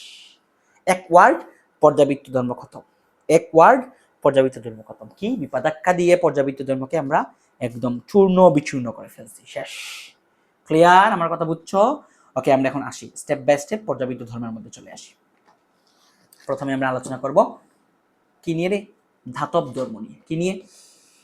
ধাতব ধর্ম। দেখো ধাতু কি, যে সকল মৌল চকচকে, এগুলা এমসিকিউ আসে, চকচকে হওয়া লাগবে, আঘাত করলে ধাতব শব্দ করবে, তাপ ও বিদ্যুৎ পরিবহন করবে। তাপ ও বিদ্যুৎ পরিবাহী, যে সকল মৌল চকচকে, আঘাত করলে ধাতব শব্দ করে, তাপ ও বিদ্যুৎ পরিবাহী, তাদেরকে আমরা ধাতু বলি। ঠিক আছে? এটা হচ্ছে কি কনসেপ্ট, এটা হচ্ছে কনসেপ্ট যেটা তোমার বাধ্যতামূলক লাগবে, এমসিকিউ আসবে। আধুনিক সংজ্ঞা অনুযায়ী যে সকল মৌল এক বা একাধিক ইলেকট্রন ত্যাগ করে ধনাত্মক আয়নে পরিণত হয় তাদেরকে ধাতু বলে। Very very important. এটা কি প্রশ্ন আসবে এখান থেকে, ধাতু কাকে বলে বা ধাতব ধর্ম বলতে কি বুঝো, খ নম্বরের প্রশ্ন, ক নম্বরের প্রশ্ন, তবে সংক্ষিপ্ত প্রশ্ন। যে সকল মৌল এক বা একাধিক ইলেকট্রন ত্যাগ করে ধনাত্মক আয়নে পরিণত হয় তাদেরকে ধাতু বলে। ধাতুর ইলেকট্রন ত্যাগের এই ধর্মকে বলে ধাতব ধর্ম। অর্থাৎ যে তত সহজে ইলেকট্রন ত্যাগ করতে পারবে তার ধাতব ধর্ম তত বেশি। তাহলে ধাতব ধর্ম বলো, বাম থেকে ডানে গেলে কি হবে? হ্রাস পাবে, কারণ বিপাধাক্কা, ধার মধ্যে ধাতব ধর্ম আছে। ধাতব ধর্ম বাম থেকে ডানে গেলে হ্রাস পাবে, উপর থেকে নিচে গেলে বৃদ্ধি পাবে।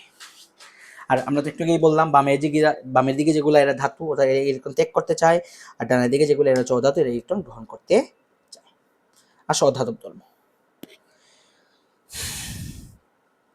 সেম মৌল চকচকে নয়, আঘাত করলে ধাতব শব্দ করে না, তাপ ও বিদ্যুৎ পরিবাহী নয়, তাপ ও বিদ্যুৎ অপরিবাহী, এরা হচ্ছে অধাতব ধর্ম।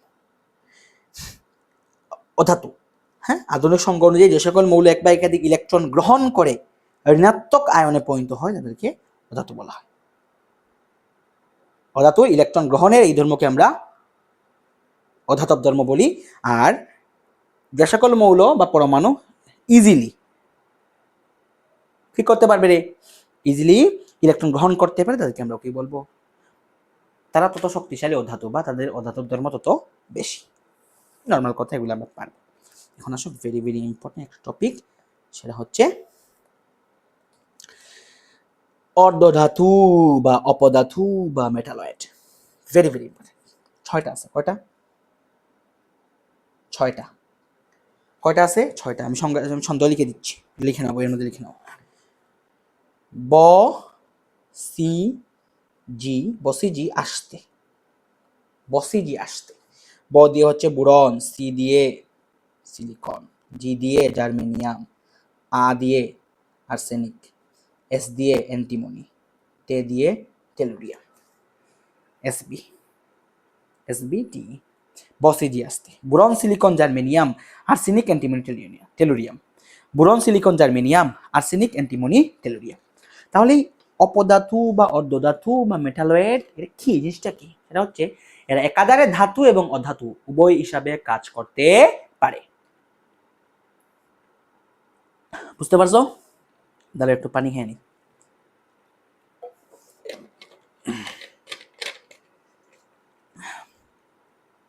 ওকে, তাহলে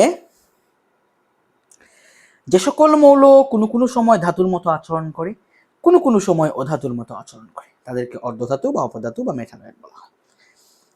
আচরণ সংকরণে যে সকল মৌল কোনো কোনো সময় ইলেকট্রন ত্যাগ করে, ইলেকট্রন ত্যাগ করবে মানে ধাতু, কোনো কোনো সময় ইলেকট্রন গ্রহণ করবে অর্থাৎ অধাতু, মানে দুইটাই কাজ করবে, তাকে আমরা অপধাতু, অর্ধধাতু বা মেটালয়েড বলে। 6টা আছে, ছন্দ বলে দিলাম। বসিজি আসতে, boron, silicon, germanium, arsenic, antimony, tellurium. সেটা এখানে তোমাদের শুধুমাত্র সিলিকন এক্সাম্পল দিছে, মাথায় রাখবা, এটা লিখে নিবা বইয়ের মধ্যে। শেষ।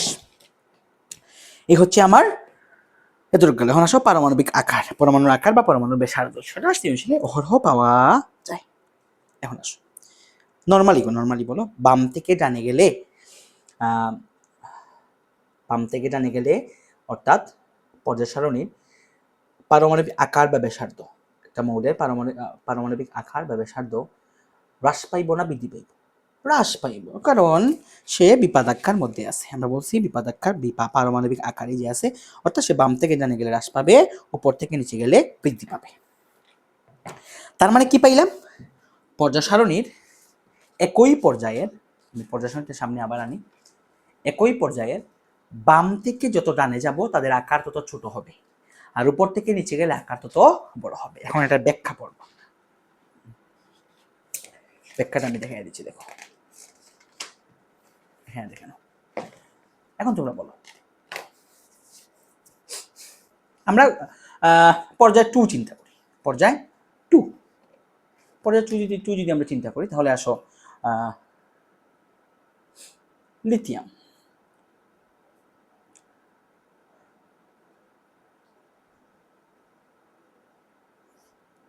প্রথমে 2টা, পরে কক্ষপথে 1টা। লিথিয়াম পরে কি হবে? বেরিলিয়াম। সরি, একটু বড় হবে। বেরিলিয়াম 4 না, লিথিয়াম 3, বেরিলিয়াম 4। দেখো, প্রথম কক্ষপথে 2টা, শেষ কক্ষপথে 2টা। বেরিলিয়াম, পরে লিথিয়াম, বেরিলিয়াম, বুরন, নিউক্লিয়াস। প্রথম কক্ষপথে 2টা, দ্বিতীয় কক্ষপথে 3টা হবে। Boron, first number. বুরন পরে কে? কার্বন না? প্রথম কক্ষপথে 2টা, দ্বিতীয় কক্ষপথে 4টা। কার্বন পরে কে? নাইট্রোজেন না? প্রথম কক্ষপথে 2টা, দ্বিতীয় কক্ষপথে 5টা। নাইট্রোজেন 7। এরপরে কে? আমরা এদিকে জায়গা হইতেছে না, নিচে লিখে ফেলি। নাইট্রোজেন পরে কে? এদিকে নিয়ে ফেলি। নাইট্রোজেন পরে অক্সিজেন।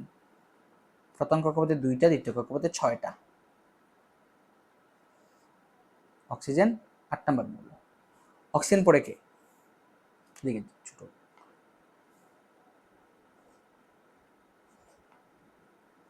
ছোট হবে আরো,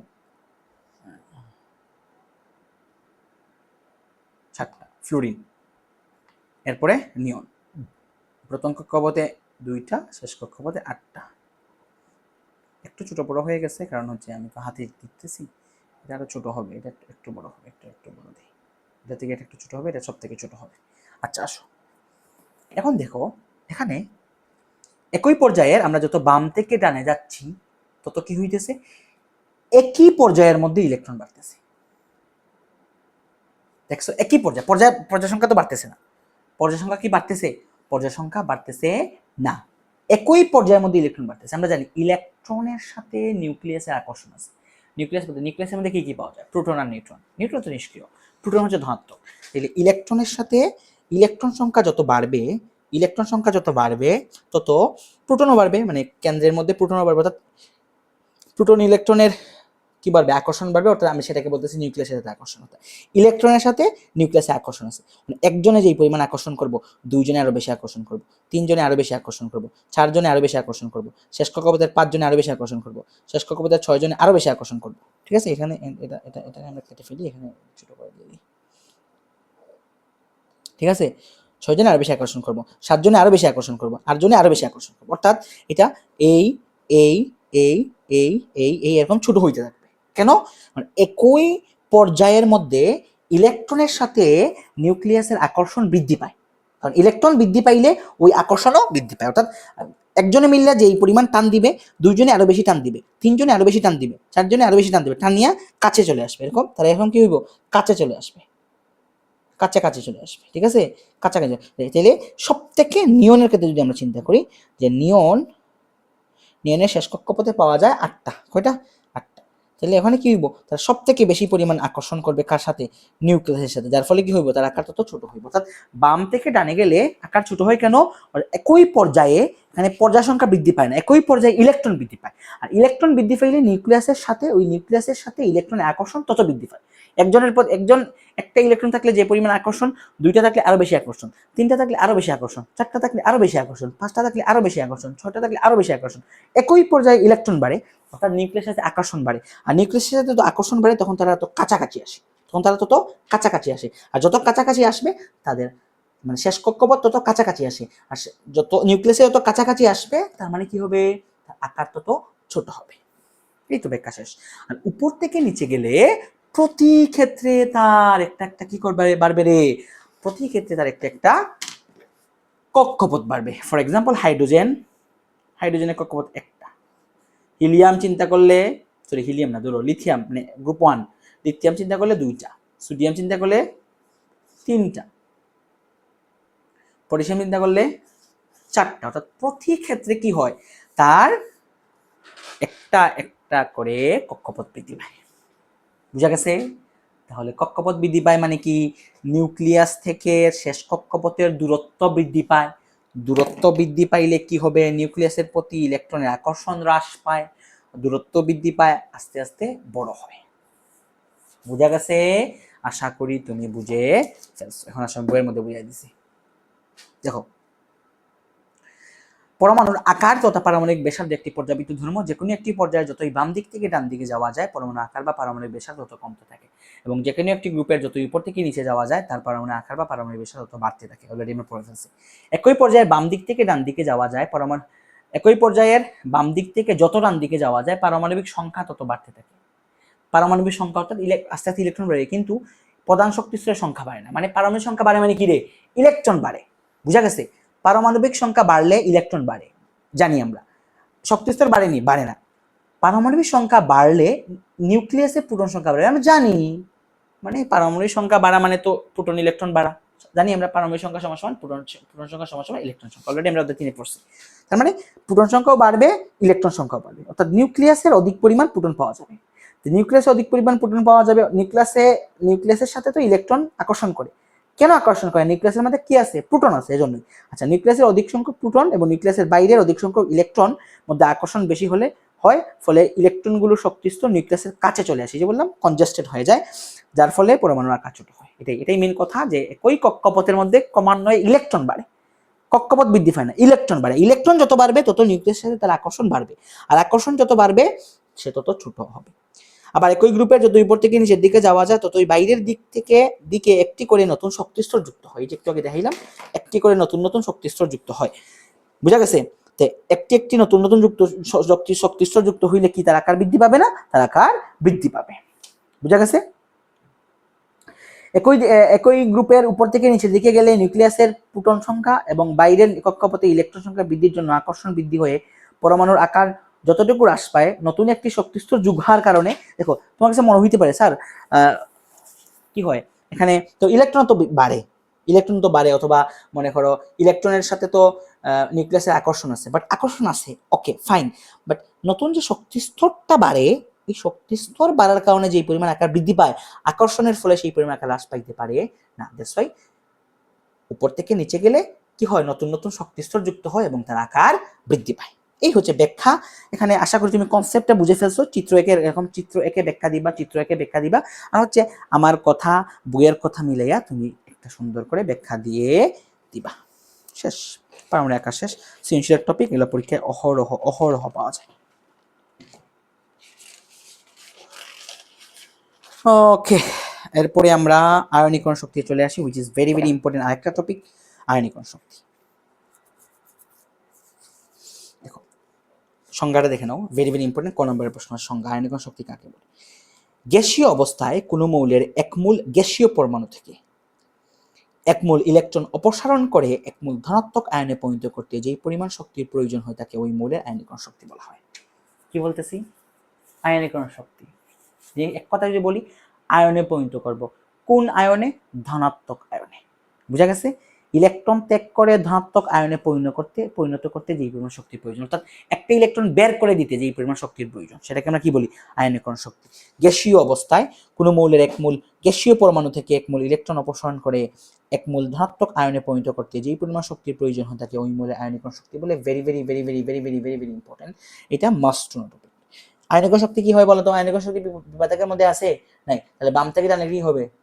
কি হবে বলো? হ্রাস পাইব? নো, বৃদ্ধি পাবে। উপর থেকে নিচে গেলে হ্রাস পাবে। কিভাবে দেখো, এখানে বুঝিয়ে দিই। আচ্ছা এখানে দিই, ক্লিন পেজে দিই।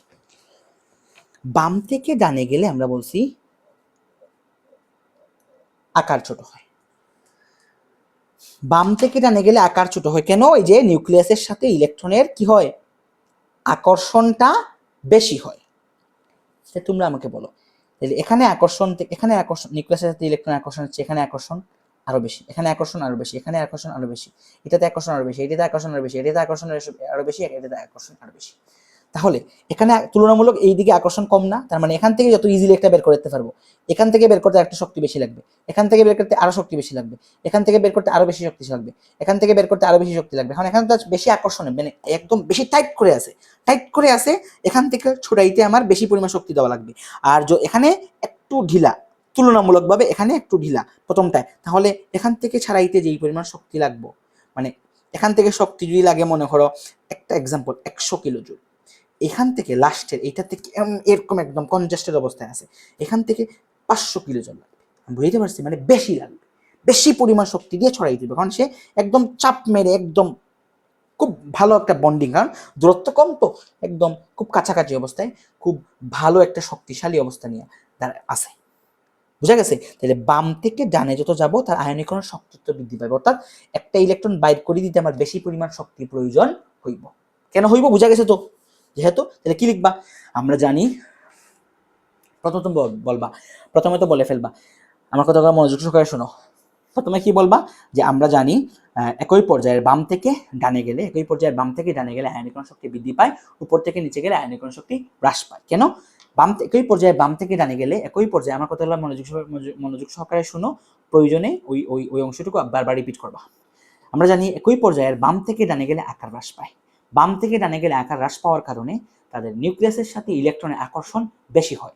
ওই আকর্ষণ বেশি থাকার কারণে ওখান থেকে একটা ইলেকট্রন বের করতে বেশি পরিমাণ শক্তির প্রয়োজন হয়, যার ফলে বাম থেকে ডানে গেলে আয়নীকরণ শক্তি বৃদ্ধি পায়, উপর থেকে নিচে গেলে আয়নীকরণ শক্তি হ্রাস পায়। কারণ উপর থেকে নিচে গেলে কি হয়, আকার বৃদ্ধি পায়। আকার বৃদ্ধি পাওয়ার কারণে নিউক্লিয়াস থেকে ইলেকট্রনের দূরত্ব বৃদ্ধি পায়, যার ফলে নিউক্লিয়াসের সাথে বা নিউক্লিয়াসের প্রতি ইলেকট্রনের আকর্ষণ তুলনামূলক কম থাকে, যার ফলে এখান থেকে সহজে একটা ইলেকট্রন বের করে দেওয়া যায়। অর্থাৎ উপর থেকে নিচে গেলে আয়নীকরণ শক্তি হ্রাস পায়, সহজে বের করে দিলে শক্তি কম লাগে, মানে আয়নীকরণ শক্তি কম, আর বের করতে কষ্ট বেশি লাগলে আয়নীকরণ শক্তি বেশি। যেহেতু রেকর্ড ভিডিও, মানে তোমার সামনে রেকর্ড ভিডিও আছে, তার মানে ওই লাইনটি তো আমি আবার রিপিট করে নাও, আমি আর রিপিট করতেছি না, একই কথাই তো। ওকে, তাহলে তুমি পারবা, ইজি একটা জিনিস। এরপরে আসো ইলেকট্রন শক্তি, এটা ঠিক তার বিপরীত জিনিস। দেখি ইলেকট্রন শক্তি কি, দেখো উল্টা। গ্যাসীয় অবস্থায় কোনো মৌলের এক মোল গ্যাসীয় পরমাণুতে এক মোল ইলেকট্রন প্রবেশ করিয়ে এক মোল ঋণাত্মক আয়নে পরিণত করতে যে শক্তি নির্গত হয় তাকে ওই মৌলের ইলেকট্রন আসক্তি বলে। তাহলে ইলেকট্রন আসক্তি আমি যদি সহজ ভাষায় বলি যে ইলেকট্রন সহজে ইলেকট্রন গ্রহণ করার ক্ষমতা। বুঝা গেছে? ইলেকট্রন আসক্তি বাম থেকে ডানে গেলে কি হয়? ইলেকট্রন আসক্তি বিপদাকার মধ্যে নাই, বাম থেকে ডানে গেলে বৃদ্ধি পাবে, উপর থেকে নিচে গেলে হ্রাস পাবে। বুঝা গেছে? উপর থেকে নিচে গেলে হ্রাস পাবে। এখন এই ইলেকট্রন আসক্তির একটা ব্যতিক্রম আছে। নর্মালি আমি যদি চিন্তা করি গ্রুপ 17, গ্রুপ 17তে কে কে আছে রে? Fluorine, chlorine, bromine, iodine. তাহলে আয়নীকরণ শক্তি কি বলছি? বাম থেকে ডানে গেলে বৃদ্ধি পাবে, উপর থেকে নিচে গেলে হ্রাস পাবে। তাহলে নর্মালি ফ্লোরিন, ক্লোরিন, ব্রোমিন, আয়োডিনের আয়নীকরণ শক্তি কি হইবে? Fluorine, chlorine, bromine, iodine. ঠিক আছে? কিন্তু এটা ব্যতিক্রম। কেন? তার হয় ক্লোরিন, ফ্লোরিন, ব্রোমিন, আয়োডিন। কেন হয়? ওইটা হচ্ছে তার ব্যতিক্রম, আয়নীকরণ শক্তি, ইলেকট্রন আসক্তির ব্যতিক্রম। ইলেকট্রন আসক্তি কি রে? বুঝা গেছে? কি বলছে? ইলেকট্রন আসক্তি বাম থেকে ডানে গেলে যেহেতু বিপদাকের মধ্যে নাই, তার মানে বাম থেকে ডানে গেলে বৃদ্ধি পাবে, উপর থেকে নিচে গেলে হ্রাস পাবে। তার মানে ফ্লোরিন, ক্লোরিন, ব্রোমিন, আয়োডিন, ফ্লোরিনের সব থেকে বেশি, তারপরে ক্লোরিন, তারপরে ব্রোমিন, তারপরে আয়োডিন। কিন্তু ব্যতিক্রম দেখা যায়। কেন? দেখা যায় যে ক্লোরিনের সব থেকে বেশি ইলেকট্রন আসক্তি, তারপরে ফ্লোরিনের, তারপরে ব্রোমিনের, তারপরে আয়োডিনের। কেন? এখানে ক্লোরিন ইজিলি ইলেকট্রন গ্রহণ করতে পারে। কেন? এটা আমরা এখন ব্যাখ্যা করব। এটা এটা এটা যেহেতু সৃজনশীলের টপিক, সৃজনশীলে আসছে, তোমাদের বইয়ে নাই, তো আমি এটা আলোচনা করে দিই, তোমাদের জন্য বেটার হবে এটা আলোচনা করা। বুঝা গেছে? এটা আলোচনা করে দিই, অনেক উপকার হবে। না, এটা পরীক্ষা আসছে, এটা নাই তোমাদের বইয়ে নাই। আচ্ছা আসো, তাহলে এটা আমরা আলোচনা করতেছি। এখন দেখো ফ্লোরিন,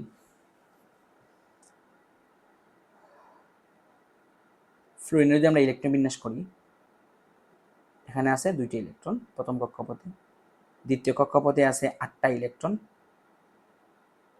আর তৃতীয় কক্ষপথে আছে 7টা ইলেকট্রন। সরি, আমি ফ্লোরিন, সরি বলেছি, আমি ফ্লোরিন লিখতেছি। আমরা 9 নম্বর মূল। ফ্লোরিনের প্রথম কক্ষপথে আছে 2টা ইলেকট্রন, দ্বিতীয় কক্ষপথে আছে 7টা ইলেকট্রন, মোট 9টা ইলেকট্রন।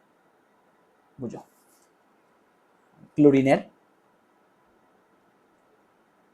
প্রথম কক্ষপথে 2টা, দ্বিতীয় কক্ষপথে 8টা, আর তৃতীয় কক্ষপথে 7টা ইলেকট্রন আছে। বোঝার চেষ্টা করো।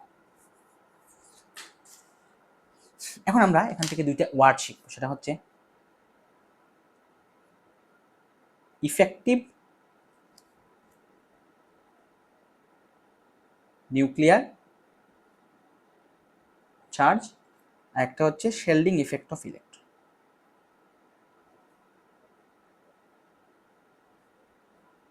ইলেকট্রন জিনিসটা কি বুঝো? এখন দেখো, ইলেকট্রন আসক্তি ইলেকট্রন গ্রহণ করবে, তাই না? এখন এই ফ্লোরিন কি করবে? একটা ইলেকট্রন গ্রহণ করে F মাইনাস, মানে ফ্লোরিন মাইনাস ঋণাত্মক আয়নে পরিণত হইতে চাইবে, সে একটা ইলেকট্রন গ্রহণ করতে চাইবে। ক্লোরিনও একটা ইলেকট্রন গ্রহণ করতে চাইবে, গ্রহণ করে সে ক্লোরাইড মাইনাস, Cl মাইনাস হওয়ার চেষ্টা করবে। বোঝার চেষ্টা করো। এখন দেখো, ইলেকট্রন ইলেকট্রন কিন্তু পরস্পরকে বিকর্ষণ করে, জানি আমরা। সমধর্মী আদান পরস্পরকে বিকর্ষণ করে, বিপরীতধর্মী আদান পরস্পরকে আকর্ষণ করে। তাহলে ইলেকট্রন ইলেকট্রন যে পরস্পরকে বিকর্ষণ করে, এটাকে বলি আমরা শিল্ড, বাধা দেয়, প্রোটেকশন দেয়, এটাকে বলি শেল্ডিং ইফেক্ট অফ ইলেকট্রন। বুঝা গেছে? বুঝা গেছে তো? আচ্ছা, আর একটা ইলেকট্রন যখন নিউক্লিয়াসকে আকর্ষণ করে, সেটাকে বলি আমরা নিউক্লিয়ার চার্জ। ঠিক আছে? Nuclear charge. এই নিউক্লিয়ার চার্জ, যেমন মনে করো এখানে যেই পরিমাণ শক্তি নিয়ে এসে আকর্ষণ করতেছে, একটা নতুন ইলেকট্রন আসলো বলে সাপোজ ধরো, এখানে যেই পরিমাণ শক্তি নিয়ে সে আকর্ষণ করতেছে, আবার এখানে এই ইলেকট্রনটা কিন্তু নতুন ইলেকট্রনকে বিকর্ষণ করতেছে, এ আকর্ষণ করতেছে আবার সে বিকর্ষণ করতেছে, সবকিছু বাদ দেওয়ার পরে যেটা অ্যাকচুয়ালি কাজ করতেছে ওইটা হচ্ছে ইফেক্টিভ নিউক্লিয়ার চার্জ। মনে করো একটা কথার কথা, যে সে 100 কিলোজুল শক্তি নিয়ে সে আকর্ষণ করতেছে, কিন্তু এই ইলেকট্রন সে 20 কিলোজুল শক্তি নিয়ে বিকর্ষণ করতেছে, বাধা দিচ্ছে। তাহলে সে আকর্ষণ করতেছে 100 কিলো জুল দিয়ে, সেটা হচ্ছে তার নিউক্লিয়ার চার্জ, বাট আর 20 কিলো জুল বাধা দিচ্ছে, তার মানে তার ইফেক্টিভ নিউক্লিয়ার চার্জ প্রকৃতপক্ষে এখানে ক্ষেত্রে কাজ করতেছে কত, 80 না, 80 কিলো জুল কাজ করতেছে না, 20 তো বাদ চলে যাবে, বুঝা গেছে? তাহলে শেলডিং ইফেক্ট বাদ দেওয়ার পরে যে চার্জটা কাজ করে সেটা হচ্ছে ইফেক্টিভ নিউক্লিয়ার চার্জ, বুঝা গেছে? এখন দেখো, বুঝার চেষ্টা করো, এই 2 নম্বর কক্ষপথে সর্বোচ্চ ইলেকট্রন থাকতে পারে কয়টা? 8টা, আছে অলরেডি 7টা। আর 3 নম্বর কক্ষপথে সর্বোচ্চ ইলেকট্রন থাকতে পারবে 18টা, আছে অলরেডি মাত্র 7টা। বুঝার চেষ্টা করো, তার মানে এইখানে ইলেকট্রনের বিকর্ষণ কি তুলনামূলক কম হইব না? অর্থাৎ এখানে পর্যাপ্ত জায়গা আছে। তো মনে করো একটা লিফটে তুমি উঠছো, একটা লিফটের মধ্যে 8জন জায়গা ধরে, এখানের মধ্যে তুমি 7জন আছো, আর একজন আসতে চাইলে তুমি বাধা দিবা, বলবা যে না বেশি ঝামেলা হয়ে যাচ্ছে, বাট একটা লিফটে 18 জন ধরে, আসছে মাত্র 7জন, সেখানে আরেকজন আসতে চাইলে তুমি কি বলবা? ইজিলি বলবা, অর্থাৎ লিফট থামায় বলবা চলে আসো। অর্থাৎ যেখানে জায়গা কম ছিল ওই জায়গার মধ্যে 7জন আছে, তারা একজন আসতে দিচ্ছে না, মানে কষ্ট হয়ে যাচ্ছে, তাহলে ওই সময় তার বিকর্ষণ বেশি, অর্থাৎ শেলডিং ইফেক্ট বেশি। তার মানে এখানে শেলডিং ইফেক্টটা বেশি, আর এখানে শেলডিং ইফেক্টটা কম, জায়গা পর্যাপ্ত আছে, বুঝা গেছে? তার মানে এই হচ্ছে ব্যাখ্যা শেষ। তার মানে ফ্লোরিনের ইলেকট্রন আসক্তি বেশি হওয়ার কথা নরমালি, কিন্তু ফ্লোরিনের শেলডিং ইফেক্টের কারণে ইফেক্টিভ নিউক্লিয়ার চার্জ তুলনামূলক কম, কারণ এখানে শেলডিং ইফেক্টটা বেশি, শেল দিচ্ছে, বাধা দিচ্ছে বেশি, ইলেকট্রন বিকর্ষণটা বেশি, কারণ জায়গা কম, বুঝা গেছে? বাট ক্লোরিনের ক্ষেত্রে জায়গা তো বেশি, বড়, তৃতীয় কক্ষপথ অনেক বড়, এখানে আছে 7টা, 8 নম্বর ইলেকট্রন আসার কারণে ওই সময় তুলনামূলক কম বিকর্ষণ হয়। বুঝা গেছে? তুলনামূলক কম বিকর্ষণ, অর্থাৎ শেলডিং ইফেক্টটা কি কম, শেলডিং ইফেক্ট কম হইলে কি ইফেক্টিভ নিউক্লিয়ার চার্জ বেশি হবে না?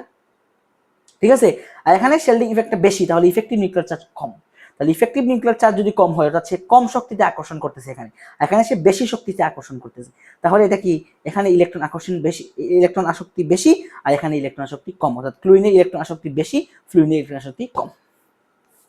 আশা করি তুমি বুঝছো, না বুঝলে অংশটুকু আবার রিপিট করো, তাও না বুঝলে আমাকে নক দাও, আমাদের কোচিংয়ে আসো, অথবা আমাদেরকে হোয়াটসঅ্যাপে নক দাও, আমি আবার বুঝিয়ে দিব, যেহেতু তুমি আমার সামনে নাই। সো এই মুহূর্তে তো আমি বুঝতেছি না তুমি বুঝছো কি না, বা কোন জায়গাতে তুমি বুঝছো না, আশা করি বুঝছো, তাও যদি না বুঝো রিপিট করো অথবা আমাদের সাথে যোগাযোগ করো, নো প্রবলেম। শেষ, ইলেকট্রন আসক্তি শেষ, এখান থেকে তুমি পারবা, এই কনসেপ্টটা মাথায় রাখলে মুখস্থ করে নিবা। এখানে আসো, তড়িৎ ঋণাত্মকতা, very very important, very very important. এখানে তোমাদের সংজ্ঞা ভালোভাবে দেওয়া নাই, আমি লিখে দিচ্ছি, ওটা লিখে নাও।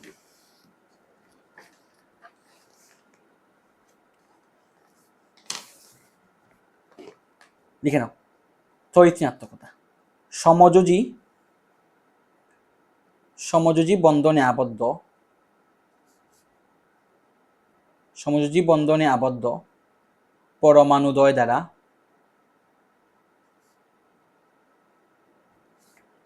বন্ধনে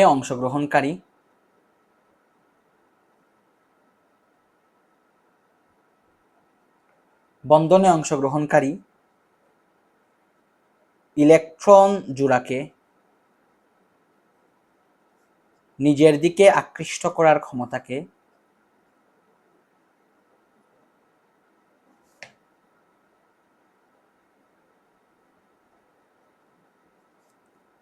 তড়িৎ ঋণাত্মকতা বলে।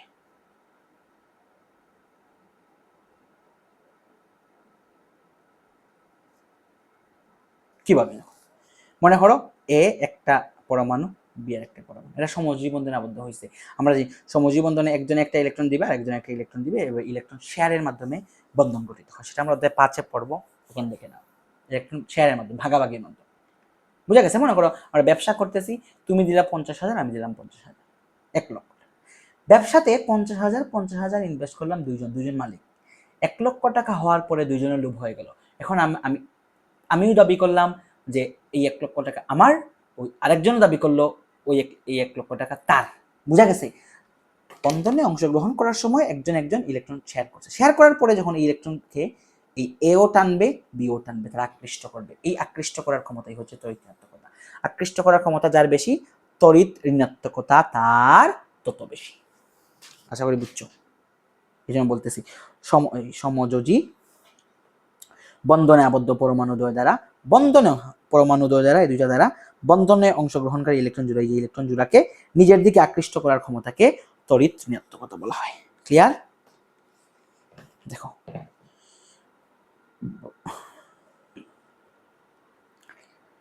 দুটি পরমাণু যখন সমযোজী বন্ধনে আবদ্ধ হয়ে অণুতে পরিণত হয় তখন অণুর পরমাণুগুলো বন্ধনে ইলেকট্রন দুটিকে নিজের দিকে আকর্ষণ করে, এই আকর্ষণকে তড়িৎ ঋণাত্মকতা বলা হয়। তড়িৎ ঋণাত্মকতা একটি পর্যাবৃত্ত ধর্ম। তাহলে বলো তড়িৎ ঋণাত্মকতা কি হবে? একই পর্যায়ে বাম থেকে ডানে গেলে বৃদ্ধি পাবে, বিপরীত থেকে হ্রাস পাবে, কারণ এটা বিপাদাক্ষার মধ্যে নাই। শেষ। এখন আসলে এখানে অনেকগুলো মান দেওয়া নাই, তুমি শিখতে হবে। লিখে নাও। সবচেয়ে বেশি তড়িৎ ঋণাত্মক মৌল হচ্ছে ফ্লোরিন। ফ্লোরিন কত? 4। কত রে? 4। আর এটা মাথায় রাখো। Lithium 1, beryllium 1.5, boron 2, carbon 2.5। লিখে নাও এটা। কার্বন 4 কোনটা রে? Nitrogen 3, oxygen 3.5, fluorine 4। অর্থাৎ গ্রুপ 2 এর 1 থেকে 1.5 করে বাড়বে। দেখো লিথিয়াম এখানে দেখে দিই,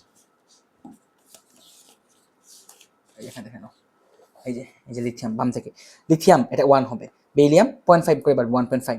পরে হচ্ছে বোরন, বোরন কত হবে? 2, এটা কি হবে? 2.5, এটা 3, এটা হবে 3.5, ফ্লোরিন 4। সব থেকে বেশি হচ্ছে ফ্লোরিনের।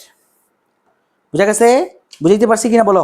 যে তড়িৎ ঋণাত্মকতার মান সব থেকে বেশি কার? ফ্লোরিনের। মাথায় রাখবে, এগুলো লাগবে, কাজে লাগবে, ভেরি ভেরি ইম্পর্টেন্ট। আর মাথায় রাখতে হবে হাইড্রোজেন হচ্ছে 2.1, মাথায় রাখবা। হাইড্রোজেন কত? 2.1, মাথায় রাখবা। এই তড়িৎ পর্যন্ত এখানে লিখে রাখো, এগুলো মুখস্থ করে নিবা। সব থেকে বেশি তড়িৎ ঋণাত্মক মৌলকে ফ্লোরিন, সব থেকে বেশি তড়িৎ ঋণাত্মক মৌলকে ফ্লোরিন। তোমাদের বইয়ে নাই কিন্তু পরীক্ষায় আসে। হাইড্রোজেন 2.1, মাথায় রাখবা, এগুলো কাজে লাগবে। বুঝা গেছে? পোলার সমযোজী, অপোলার সমযোজী এখানে কাজে লাগবে। তড়িৎ ঋণাত্মকতা ভেরি ভেরি ইম্পর্টেন্ট, এগুলো মুখস্থ করে নিবা, এগুলো মুখস্থ করে নিবা, এগুলো মুখস্থ করে নিবা, বইয়ের মধ্যে লিখে নাও। এগুলো নাই তোমার বইয়ে, কিন্তু এগুলো মাস্ট টু নট টপিক লাগবেই লাগবে। ওকে, আমাদের চ্যাপ্টার মোটামুটি শেষের দিকে, আলহামদুলিল্লাহ। আমাদের এই হচ্ছে সৃজনশীল টপিক চলে গেল, ইম্পর্টেন্ট টপিক চলে গেল। তারপরে আসো, বিভিন্ন গ্রুপের উপস্থিত মৌলগুলো বিশেষ নাম অলরেডি আমরা পড়ে ফেলছি। দেখো, খাদ্যাত গ্রুপ 1 পড়ে ফেলছি, অ্যালকালি মেটালস পড়ে ফেলছি, মৃৎখাদ্যাত গ্রুপ 2 অ্যালকালি আর্থ মেটালস পড়ে ফেলছি, মধ্যহাত গ্রুপ 11 পড়ে ফেলছি না, হ্যালোজেন গ্রুপ 17 পড়ে ফেলছি, নিষ্ক্রিয় গ্রুপ 18 পড়ে ফেলছি। এটাকে আমরা ইনার্ট গ্যাস বলি। কি বলি ইংলিশে? ইনার্ট গ্যাস বলি। ইনার্ট গ্যাস লেখা নাও, এমসিকিউ। বুঝা গেছে? অলরেডি পড়ে ফেলছি, এখানে পড়ে দেওয়ার কিচ্ছু নাই। এই অবস্থা very very very very important. আসো আমি একটু এলাবোরেট করে পড়াই, হ্যাঁ তোমাদের এখানে সুন্দর করে দেওয়া নাকি। একটু আগে আমরা ডি ব্লক মৌল পড়ছি। কি পড়ছি? ডি ব্লক মৌল, মানে যাদের ইলেকট্রন বিন্যাস দিতে গিয়ে শেষ। এখন আসো তাহলে, স্যার অবস্থান্তর মৌল কি? অবস্থান্তর মৌল ডি ব্লক মৌলের হয়। বুঝা গেছে? ডি ব্লক মৌলের অবস্থান্তর মৌল হয়। তোমাদের এখানে সংজ্ঞা দিছে এই যে এইটা, পরিসংখ্যানটিতে গ্রুপ 3 নং গ্রুপ থেকে 12 নং গ্রুপের মৌলগুলোকে অবস্থান্তর মৌলগুলো বুল। বুঝা গেছে? এইটা না, আমি লিখেছি। আসলে লিখে নাও, বইয়ের মধ্যে লিখে নাও অবস্থান্তর মৌল।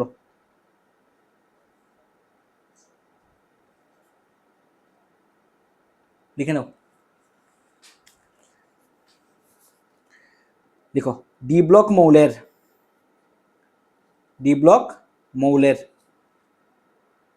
কোন সুস্থিত আয়নের, ডি ব্লক মৌলের কোনো আয়ন হইতে পারে বা স্থিতিশীল আয়ন হওয়া লাগবে। বুঝা গেছে? কোনো সুস্থিত আয়ন মানে স্থিতিশীল আয়ন, নর্মাল যেমন আয়রন Fe2+ হইতে পারে, Fe3+ হইতে পারে, এগুলা সুস্থিত। এখন যদি বলি আয়রন +1 অথবা বলি আয়রন +4, এটা না। বুঝা গেছে?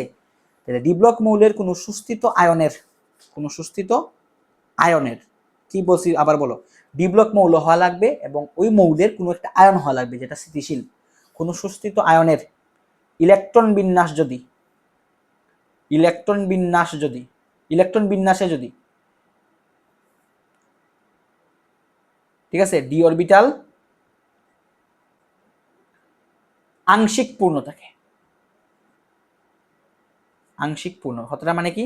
অর্থাৎ ডি হবে 1 থেকে 9 এর মধ্যে। বুঝা গেছে? মানে কি? মানে এখানের মধ্যে D0 হওয়া যাবে না, D10ও হওয়া যাবে না, ডি 1 থেকে 9 এর মধ্যে থাকা লাগবে। ডি ব্লক মৌলের কোনো একটা এর কোনো আয়ন, কোনো স্থিতিশীল আয়নের ইলেকট্রন বিন্যাসে যদি ডি অরবিটাল আংশিক পূর্ণ থাকে, অর্থাৎ ডি হবে 1 থেকে 9, তাহলে ওই মৌলকে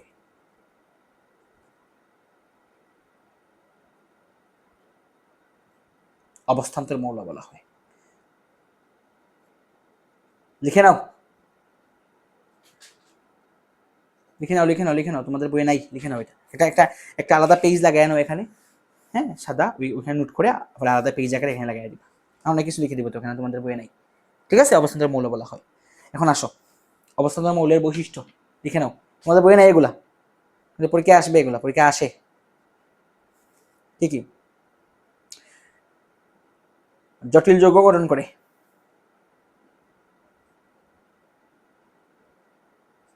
রঙিন যৌগ গঠন করে,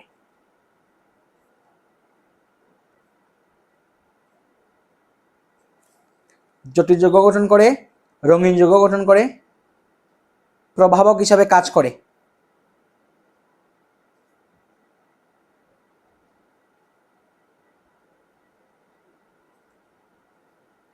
প্যারাচুম্বকীয় ধর্ম প্রদর্শন করে,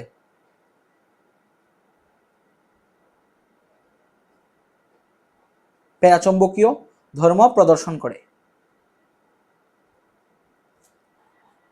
বুঝা গেছে?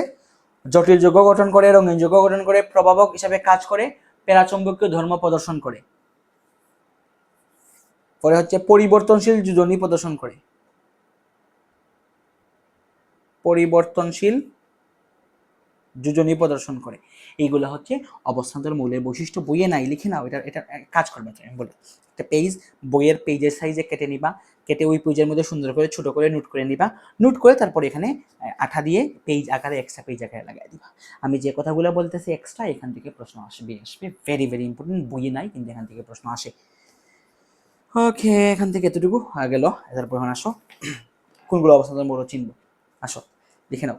স্ক্যান্ডিয়াম, স্ক্যান্ডিয়ামের সূচিত হচ্ছে 3+, আর জিঙ্ক এটা হচ্ছে 2+। এরা ডি ব্লক মৌল। স্ক্যান্ডিয়াম আর জিঙ্ক তো ডি ব্লক মৌল, কিন্তু এরা অবস্থান্তর মৌল নয়। কিন্তু এরা অবস্থান্তর মৌল নয়। লিখে নাও, বইয়ের মধ্যে লিখে নাও। নাই বইয়ে, তোমার বইয়ে নাই। অবস্থান্তর মৌল নয়। কেন? আসো ইলেকট্রন বিন্যাস করি। নর্মালি স্ক্যান্ডিয়ামে ইলেকট্রন বিন্যাস করি। স্ক্যান্ডিয়াম 21 নম্বর মৌল, 1s2, 2s2, 2p6, 3s2, 3p6, 4s2, 3d1।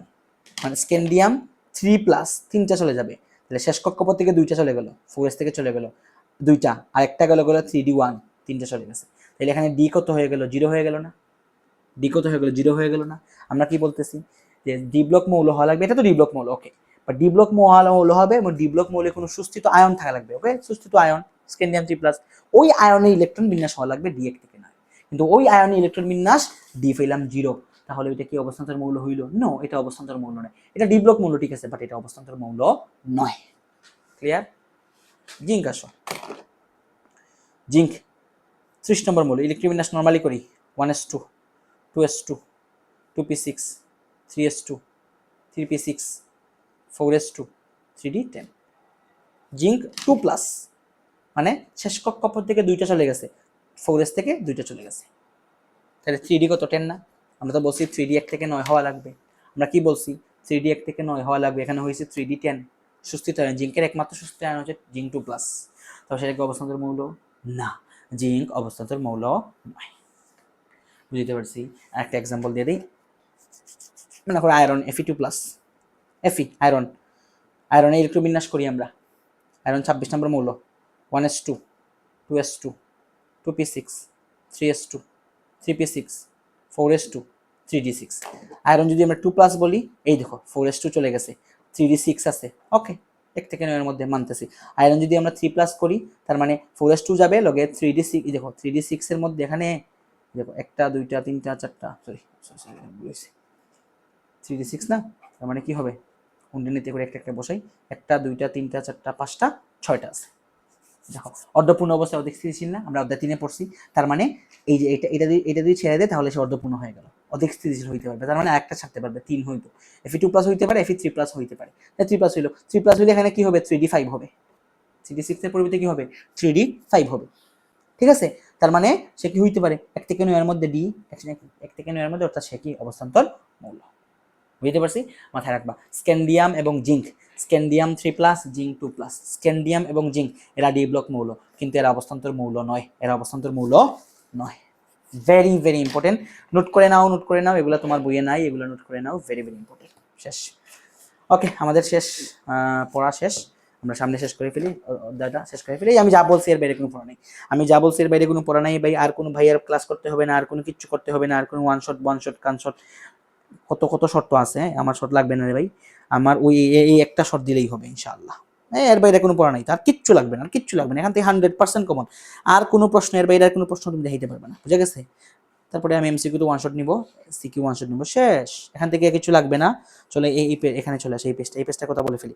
এই যেখানে কিছু বিক্রিয়া দেওয়া আছে, এই বিক্রিয়া বা এখানে যে কিছু গ্রুপের ধর্ম, এটা হচ্ছে অধ্যায় 5 যখন তুমি পড়বা, এগুলো তোমার কাছে একদম পানিবাত মনে হবে, একদম পানিবাত, চুটকি কি বাত মনে হবে, বুঝা গেছে? তো এখানে আমি এখন সময় নষ্ট করতেছি না, ঠিক আছে? অধ্যায় 5 শেষ করার পরে তুমি ওখানে আসবা। যদি তুমি এটা না বুঝো, অধ্যায় 5 শেষ করার পরে আমি বিক্রিয়া পড়াবো অধ্যায় 5-এ। যদি তুমি ওইটা না বুঝো তাহলে আমি পড়ানো ছেড়ে দেবো। ক্লিয়ার? এটা বুঝবা, এই মুহূর্তে বললে তোমার মাথার উপর দিয়ে যাবে, কারণ এখন তুমি যোজনী বুঝো না, যোগ গঠন, যোগ বাগন, যোগ গঠন, যোগ ভাঙন, যোগের কারসাজি, এই বিক্রিয়াটা কিভাবে হইলো, এগুলো তুমি বুঝো না এখন, এই মুহূর্তে তুমি এগুলো বুঝো না। অধ্যায় 5-এ যোজনী, যোগমূলক পড়াবো, যোগ গঠন পড়াবো, যোগ ভাঙন পড়াবো, বিক্রিয়া পড়াবো। বিক্রিয়া যদি অধ্যায় 6-এ চলে আসে, কিন্তু আমি অধ্যায় 5-এ বিক্রিয়া পড়াই দিব, তাহলে তুমি অটোমেটিকলি এগুলো এমনিতেই বুঝে যাবা। ঠিক আছে? এখন তো তুমি এখান থেকে এই প্রশ্নটুকু দাগায় রাখো, সৃজনশীল, তুমি এগুলো আপাতত মুখস্থ করে নিবা তোমাদের মতো করে আর কি, হ্যাঁ? বাট এগুলো একদম সহজ জিনিস, মানে একদম পানিবাদ। তারপর এখান থেকে জাস্ট এই বিক্রিয়াগুলো দেখবে, এগুলো ইম্পর্টেন্ট, এগুলো এমসিকিউ উদ্দীপকের জন্য আসে, বিক্রিয়াগুলো ইম্পর্টেন্ট, হ্যাঁ? এগুলো মাথায় রাখা, এগুলো এমসিকিউ অহরহ পাওয়া যায়। ম্যাগনেসিয়াম কার্বনেট, এটাকে যদি আমি হাইড্রোক্লোরিক অ্যাসিডের সাহায্যে বিক্রিয়া করি, সেটা এই হাইড্রোক্লোরিক অ্যাসিডটা হবে লঘু হাইড্রোক্লোরিক অ্যাসিড।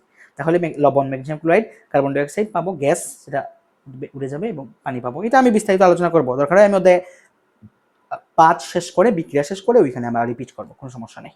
ঠিক আছে? টেনশনের কোনো কারণ নেই, আমি থাকতে টেনশনের কোনো কারণ নাই। ওকে, আমাদের চ্যাপ্টার শেষ হয়ে গেল আলহামদুলিল্লাহ। এই হচ্ছে আমাদের ওয়ান শট। আমি এরপরে ওয়ান শট এমসিকিউ নিয়ে আসবো, ওয়ান শট সিকিউ নিয়ে আসবো। আমি যা বলবো এর বাইরে আর কোনো পড়া নেই, 100% কমন, 100% করণ, 100% কমন ইনশাআল্লাহ। সবাই ভালো থাকো, সুস্থ থাকো। আমাদের ভিডিও দেখবা আর পরীক্ষার প্রশ্ন কমন আসবে না, ইম্পসিবল। ঠিক আছে?